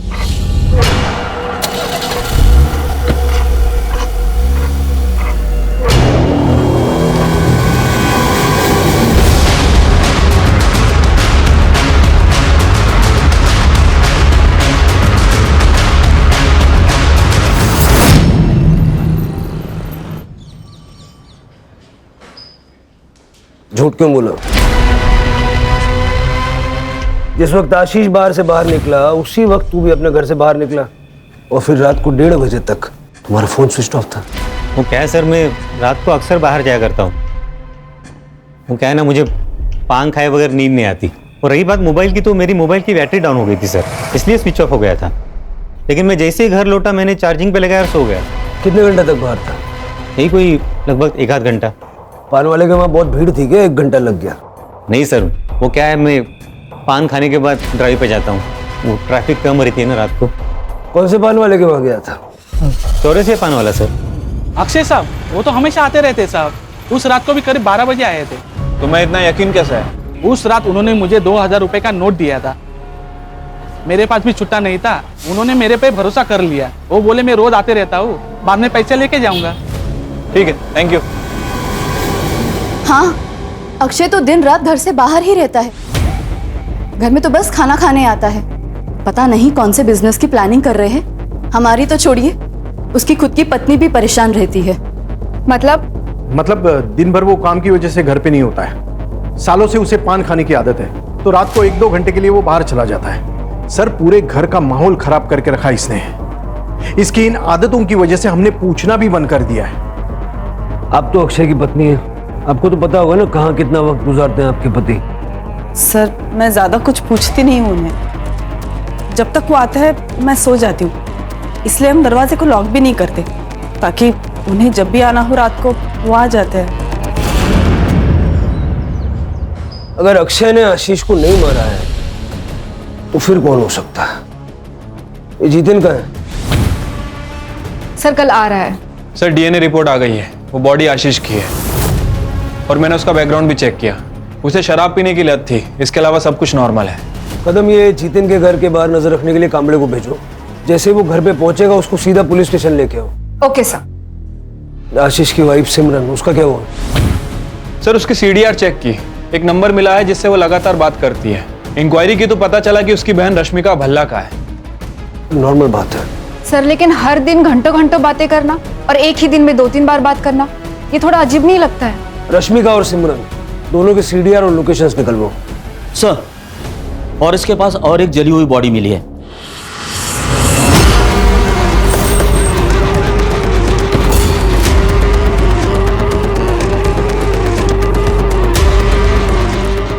बगा जरा। सर, बॉडी को पेट्रोल से जलाया गया है और बॉडी की कंडीशन देख के लगता है कि लगभग 12 घंटे पहले मौत हुई है। सर, गाडीमध्ये काहीच सापडलं नाही। ये गाड़ी अक्षय संपत के नाम पे है। परिवार वालों को बुला लो।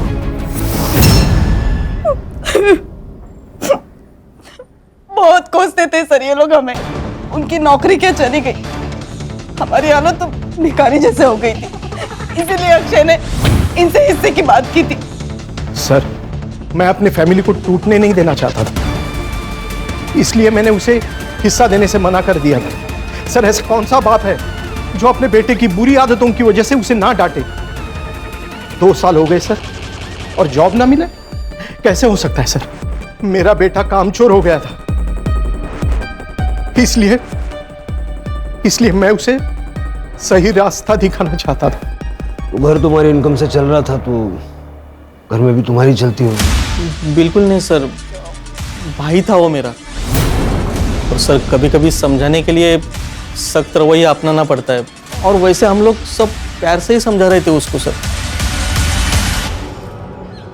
पहले आशीष और अब अक्षय, 2 दोस्तों की मौत हुई है। ये इत्तेफाक है या सोची समझी साजिश? दोनों मर्डर्स के बीच में कोई कनेक्शन नजर आ रहा है? नहीं सर। सिवाय इसके कि दोनों दोस्त थे और दोनों को मारने का तरीका सेम है। कुछ तो है जो हमें सतह पे नजर नहीं आ रहा, कुछ ऐसा जो इन दोनों के या तीनों के पास से जुड़ा हुआ है। सर जितेन आ गया।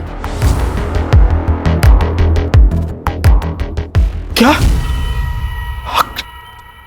अक्षय नहीं रहा?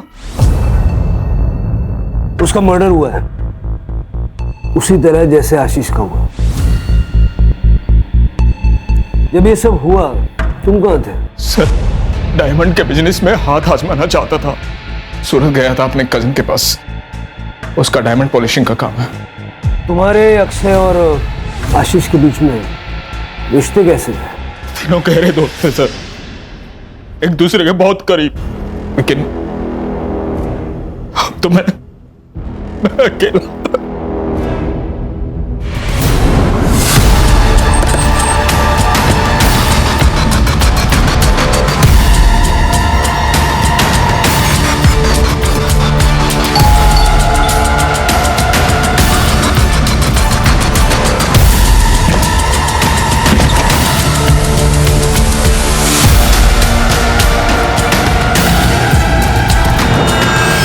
कदम कैसा?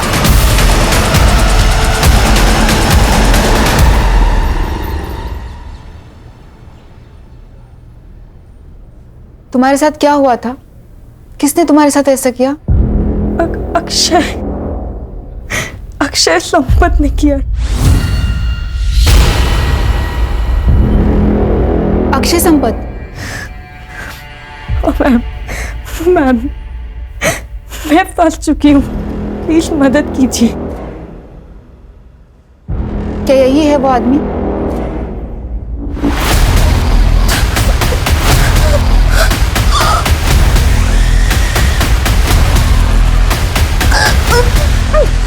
सर प्लीज आप बाहर जाइए।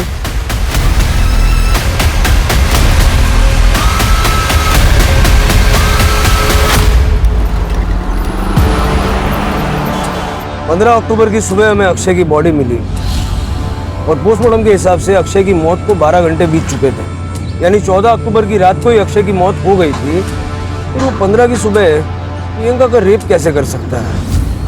सर लेकिन अक्षय की फोटो देख के भी प्रियंका ने कंफर्म किया है। लेकिन कदम ऐसा भी तो हो सकता है कि शायद प्रियंका किसी के कहने पर अक्षय को फ्रेम कर रही है। प्रियंका का बैकग्राउंड चेक करो। Yes sir. सर प्रियंका के घर की तलाशी ली, ना ही कोई बड़ा अमाउंट मिला है ना ही कोई बड़ी ज्वेलरी। घर का बेसिक सामान है सर, और थोड़ा बहुत पैसा है। हाँ सर, प्रियंका ने यह फ्लैट रेंट पे लिया था, लेकिन डील के वक्त तो 2 आदमी आए थे। कौन 2 आदमी थे? सर मैंने प्रियंका के बैंक डिटेल्स चेक किए। अक्षय संपत के साथ साथ एक और आदमी प्रियंका को मंथली अलाउंसेस दे रहा था। कौन? सर ये सच है कि प्रियंका से रिलेशन बनाने के लिए मैं उसे पैसे देता था, पर इसमें गलत क्या है? ये मेरे और उसके बीच की सेटिंग थी। सही गलत के बारे में तो मैंने पूछा ही नहीं, मैंने सिर्फ इतना पूछा कि ये सच है या नहीं। आशीष का क्या? आशीष का इस मैटर से कोई लेना देना नहीं था। प्रियंका वाले मामले में मैं और अक्षय इन्वॉल्व थे। प्रियंका ने कहा कि 15 अक्टूबर की सुबह अक्षय ने उसका रेप किया। कैसे हो सकता है? क्योंकि अक्षय तो 14 अक्टूबर की रात को मर चुका था। उसके पूरे शरीर पे चाकू से वार किए गए और बाद में पेट्रोल डाल के उसे जला दिया गया। और वो बॉडी अक्षय की ही थी, क्योंकि उसका डीएनए उसके फादर के साथ मैच हो गया। तो इस बारे में अगर तुम कुछ भी जानते हो, ये सही वक्त है, बता दो। सर ये हो कैसे सकता है? मेरी तो समझ में कुछ नहीं आ रहा। मैं समझाता हूं। तुमने और प्रियंका ने मिलके अक्षय और आशीष को मारने का प्लान बनाया। तुम्हारा मोटिव क्या था? पैसा या कुछ और? सर ये आप क्या कह रहे हैं? आप इल्जाम लगा रहे हैं मुझ पे। मेरा इन दोनों मर्डर से कोई वास्ता नहीं है सर।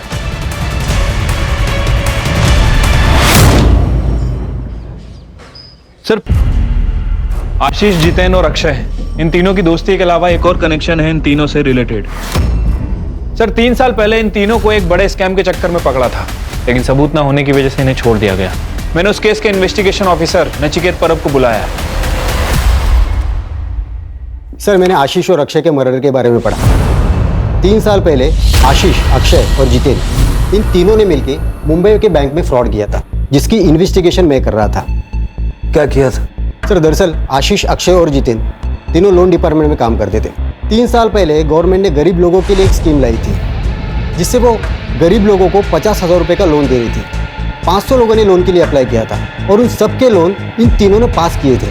बैंक ने 2.5 करोड़ का लोन दिया था, लेकिन उन लोगों ने ये पैसा एक नकली एग्रो कंपनी में ट्रांसफ़र किया था, जो कंपनी इन्होंने बनाई थी। कई सारे वेंचर्स कैपिटल्स को इनकी नकली कंपनी का आइडिया पसंद आया और उन्होंने उस कंपनी में 10 से 12 करोड़ रुपए डाले। तब तक इन लोगों ने एक बड़ा सा ऑफिस लेके उन सबको झांसे में रखा और जैसे ही इनका काम बन गया, उन्होंने ऑफिस बंद किया और फरार हो गए। जब वेंचर कैपिटल्स को एहसास हुआ कि वो कंपनी नकली थी, तो उन्होंने एफआईआर दर्ज की। सर हमने तो सारे प्रोटोकॉल्स फॉलो किए थे। ये सर हमने तो पूरे वेरिफिकेशन के बाद ही लोन सैंक्शन किया था उन लोगों को। सर लोन लेने के बाद वो लोग अपने पैसे का क्या करते हैं, हमारा लुकआउट नहीं। उन लोगों ने तुम्हारे कहने पे अपना सारा पैसा तुम्हारी नकली कंपनी में लगा दिया। सर किस कंपनी की बात कर रहे हैं आप? सर आप क्या बोल रहे हो ना, कुछ समझ में नहीं आ रहा है। सर हमारे हाथ में कोई सबूत नहीं था, इसलिए केस को बंद करना पड़ा। 12.5 करोड़ गायब थे, 10 करोड़ वेंचर कैपिटल्स के और 2.5 करोड़ बैंक के, जो बैंक ने लोन में दिए थे। और केस के चलते इन तीनों को सस्पेंड कर दिया गया। सबसे इंटरेस्टिंग चीज़ ये है कि इतना बड़ा घपला करने के बाद भी कहीं कोई प्रूफ नहीं मिला। सर क्योंकि उन्होंने अपने या अपने फैमिली के नाम पे कुछ भी नहीं रखा था। उन्होंने नकली नाम, नकली एड्रेस, नकली पैन कार्ड और नकली आधार कार्ड से उस कांड को अंजाम दिया था। और रजिस्टर ऑफ कंपनी में भी उन्होंने किसी को घूस खिला के अपनी कंपनी रजिस्टर करवाई थी, इसलिए किसी ने अच्छे से कंपनी की जांच पड़ताल भी नहीं की। तो ये थी वो मिसिंग कड़ी। तो तुमने जितेन की मदद इसलिए की ताकि वो अक्षय और आशीष को मार के उनका सारा पैसा हथिया सके। मैंने कुछ नहीं किया है, मैं तो खुद एक विक्टिम हूँ। पापा अक्षय और जितेन अंकल के लिए काम करते थे। उनकी डेथ के बाद मैं और मम्मी बहुत अकेले हो गए थे। मुझे अपनी आगे की एजुकेशन के लिए पैसे चाहिए थे। मैंने जितेन अंकल को कहा, उन्होंने मुझे बुलाया और मेरा फायदा उठाया। बाद में अक्षय अंकल ने भी यही किया। तुम्हारी कहानी पे कैसे यकीन करें? अक्षय की 14 तारीख की रात को मौत हो गई थी, फिर 15 तारीख की सुबह को वो तुम्हारे साथ कैसे हो सकता है? मैं कसम खा के कहती हूँ, मैंने कुछ भी झूठ नहीं बोला है। उस दिन सुबह अक्षय ही था। कल हॉस्पिटल से डिस्चार्ज मिलेगा, शहर छोड़ के नहीं जाना। ये जितेन अभी भी प्रियंका की बिल्डिंग में जाता है सर, और जिस दिन प्रियंका हॉस्पिटल में थी ये उस दिन भी उस बिल्डिंग में गया था। पैसे ढूंढने गया होगा। सर हमने तो फ्लैट को बहुत अच्छे से चेक किया था, हमें तो पैसे नहीं मिले सर। सिमरन से मिलने गया होगा। ये बिल्डिंग में तो रेगुलर जा रहा है और बिल्डिंग के सीसीटीवी में इसे देखा भी गया है, लेकिन किस फ्लैट में जाता है ये बताना बहुत मुश्किल है। सर रश्मिका के CDR रिपोर्ट आ गया है, सेम पैटर्न है, सिमरन से कॉल, दिन में कई बार और लंबे समय तक बातें की है। ये रश्मिका रहती कहाँ है? सर आपकी बहन का और आपका रजिस्टर्ड एड्रेस सेम कैसे हो सकता है? वो आपके साथ रहती है? नहीं सर मैंने मेरी बहन के नाम से एक सिम खरीदा था। पिछले साल तक वो यहीं रहती थी, फिर उसकी शादी हो गई और वो US चली गई। वो नंबर आप कौन यूज करता है? जितेन। सर, जितेन और मैं एक दूसरे से प्यार करते हैं। आशीष को पता ना चले इसलिए जितेन वो नंबर यूज़ करता था। ये जितेन का और आपका रिश्ता कब से चल रहा है? 2 साल से सर। जब भी आशीष बाहर जाता था तो मैं जितेन को घर बुला लेती थी। इसीलिए आपने और जितेन ने कोर्ट में शादी के लिए रजिस्टर किया है? सर, मेरी और आशीष की शादी तो 6 महीने में ख़त्म हो गई थी। आशीष को मेरे साथ रहने में कोई इंटरेस्ट नहीं था। उसकी शराब पीने की लत, रोज़ की लड़ाई, सर मैं थक चुकी थी। और इसी दौरान मुझे जितेन मिला और मैं जितेन से अट्रैक्ट हो गई। और इसीलिए आप दोनों ने मिलकर उसे रास्ते से हटा दिया ताकि आप दोनों आसानी से शादी कर सकें। नहीं सर, नहीं।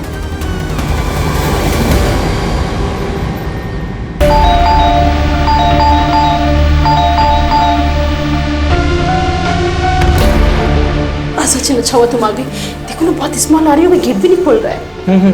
मैं पुलिस को फोन करता हूँ। Hello hello, police station.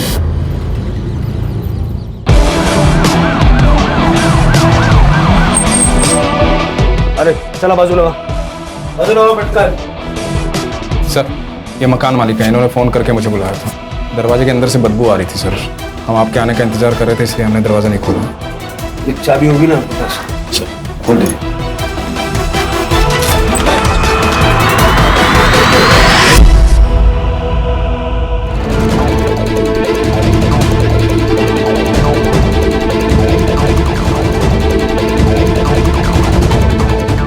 Sir, ये सुसाइड नोट मिला है।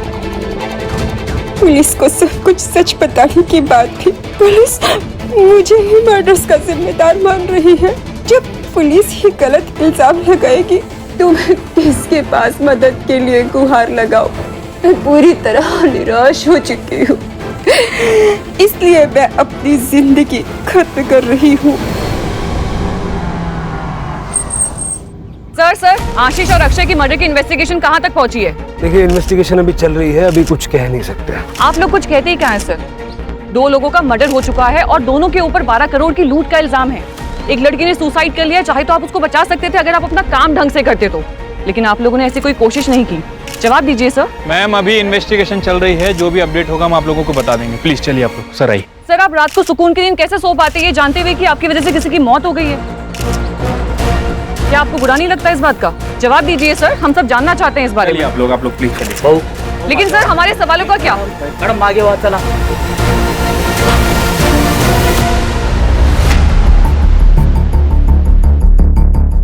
हो सकता है कि जितेन और सिमरन ये दोनों इन्वेस्टिगेशन को भटकाने के लिए प्रियंका को मार के ये सुसाइड का नाटक रच रहे हैं। और अगर प्रियंका ने वाकई में सुसाइड किया है तो पोस्टमार्टम रिपोर्ट में क्लियर हो जाएगा। प्रियंका ने कहा कि अक्षय संपत ने उसका रेप किया, जबकि अक्षय तो एक दिन पहले ही मर चुका था। प्रियंका सच बोल रही थी। सर, कसम से हमारे दिमाग में कभी ये ख्याल नहीं आया। और जिस रात आशीष का मर्डर हुआ उस रात 3 बजे तक मैं सिमरन के साथ था। कहानी बहुत अच्छी है, बहुत बढ़िया, लेकिन इस कहानी में ट्विस्ट है। 2 को-कॉन्स्पिरेटर्स की गवाही तो चलेगी नहीं। आशीष को मारा पैसों के लिए और प्रियंका को मारा हमारा ध्यान भटकाने के लिए। सर, ये आप बार बार क्यों कह रहे हैं? जो मैंने किया ही नहीं उसको क्यों बुलवाना चाह रहे हैं आप मुझसे? सर, ये गोविंद संपत परिवार की हिस्ट्री चेक की है। पता चला है कि गोविंद की गीता नाम की भाभी है। ये गोविंद गीता को कुछ पैसे भी ट्रांसफर किया करता था और गीता का एक बेटा भी है, नागेश नाम है उसका। और गीता ने पनवेल पुलिस स्टेशन में उसकी मिसिंग कंप्लेंट भी कराई है। 14 तारीख से गायब है, 14 अक्टूबर से।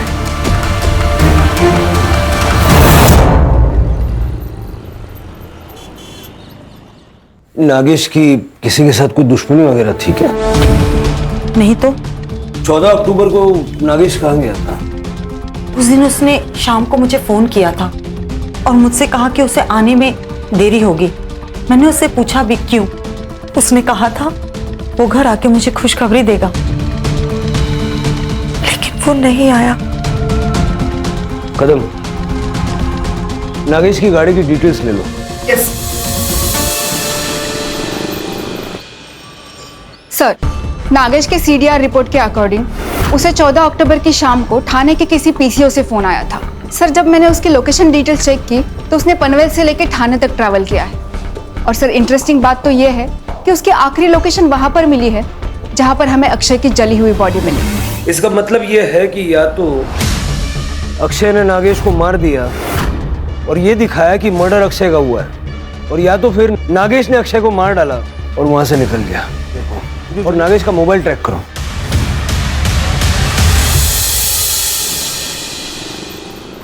सर, ये नागेश का फोन थोड़ी देर पहले पुणे में ऑन हुआ था, लेकिन स्विच ऑफ हो गया। सिम कार्ड डीलर को ट्रेस। सर,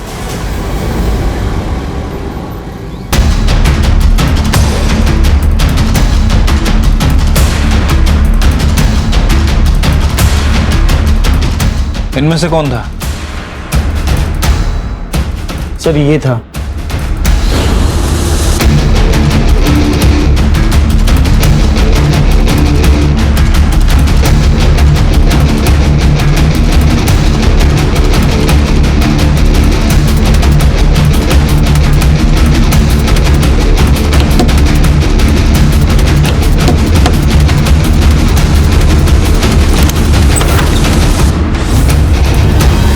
मैं संपत परिवार के पड़ोस में ही रहती थी।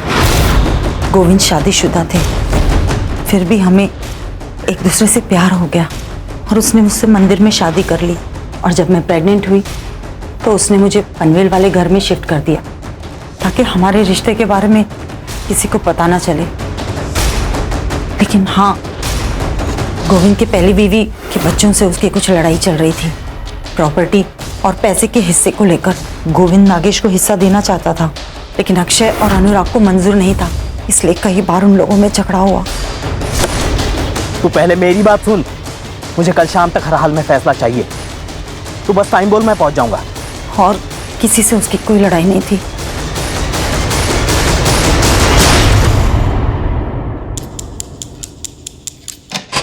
मुझे ये बताओ, 12 तारीख की रात को क्या हुआ था? सर, मैंने आशीष को फोन किया। आशीष, कल फिर से कोई नया बहाना बनाया तो तुम यही बोलोगे कि पैसे कहीं और छुपाए, वहां लेने जाना है। अरे तू टेंशन मत ले यार, एक काम कर, तू आज ही आ जा, मैं आज ही तेरे को दे दूंगा। तो तूने सोचा कि सारा पैसा तू ले लेगा? सर, मेरे मन में लालच आ गया था। सबसे पहले मैं चौरसिया पान वाले के पास गया और इस बात का ध्यान रखा कि उसे याद रहे कि मैं उसकी दुकान पर आया था। मैंने उसको 2000 का नोट दिया और बोला कि छुट्टा बाद में ले लूँगा। उसके बाद मैं उस रास्ते पर निकल गया जहाँ से आशीष गुजरने वाला था। पीछे आशीष की गाड़ी आई, मैं उसका पीछा करने लगा।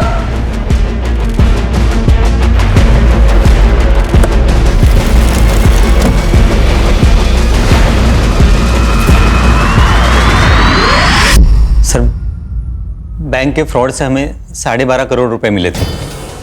वो सारे पैसे हमने आशीष के पास रखे थे। नीरज और मैं बार बार उसे कह रहे थे कि हमें हमारा पैसा दे दे ताकि हम भी हमारी जिंदगी में आगे बढ़े, लेकिन वो हमेशा हमारी बात टाल देता था। साहब, ये अक्षय आशीष को कुछ नहीं बोलता था, मैं ही उसके पीछे पड़ा रहता था। मैं कहता था, अरे जब पैसा है और उसे इस्तेमाल नहीं कर सकते तो क्या फायदा। मुझे नहीं पता था ये कमीना उसे मार देगा। तू भी कोई बड़ा दूध का धुला नहीं है, समझा ना? Control control. पैसा कहाँ छुपा है? सर, ये सब करके मैं घर आ गया और पैसे गिनने लगा। तब मेरा भाई अनुराग, उसने मुझे देख लिया। मुझे उसे सब बताना पड़ा। तब अनुराग ने मुझे एक आइडिया दिया।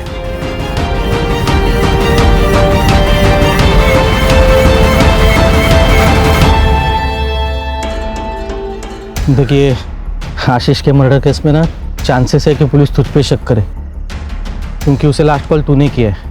और ये भी हो सकता है कि वो जो पान वाला है वो तुझे याद नहीं रखे तो फिर अभी क्या करना चाहिए? देख भाई, तुझे मरना होगा। क्या? अरे मतलब तेरे नाम पे किसी और को मरना होगा। लेकिन ऐसा है कौन? तो तुम दोनों ने मिलके नागेश को मारने का प्लान बनाया ताकि नागेश का और गोविंद का डीएनए आसानी से आपस में मैच हो जाए और ये प्रूव हो जाए कि मरने वाला तू है।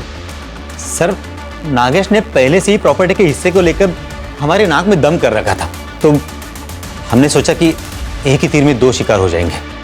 14 अक्टूबर को हमने नागेश को फ़ोन करके ये कहा कि हम लोग उसे प्रॉपर्टी के हिस्से में शरीक करने को तैयार हैं। उस बारे में बात करने के लिए हमने उससे थाना बुलाया। तब तक अनुराग ने पूना में मेरे लिए टैक्सी ड्राइवर के जॉब का इंतज़ाम करके रखा था। तो मैं प्रियंका को उसी हालत में छोड़कर पूना चला गया। वहाँ जाकर मैंने नागेश की गाड़ी बेच दी और नकली आधार कार्ड बनवाए। चार्जशीट बनाओ और वो अनुराग को ढूंढ के ले आओ। चलो।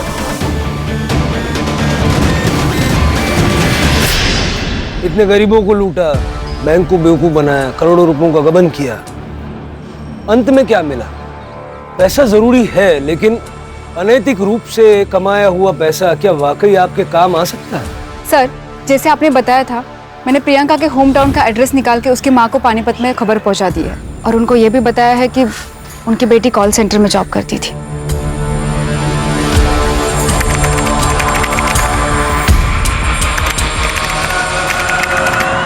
क्राइम पेट्रोल्स के और भी दिलचस्प कहानी देखने के लिए हमारे चैनल को सब्सक्राइब करें और बेल आइकॉन दबाना न भूलें।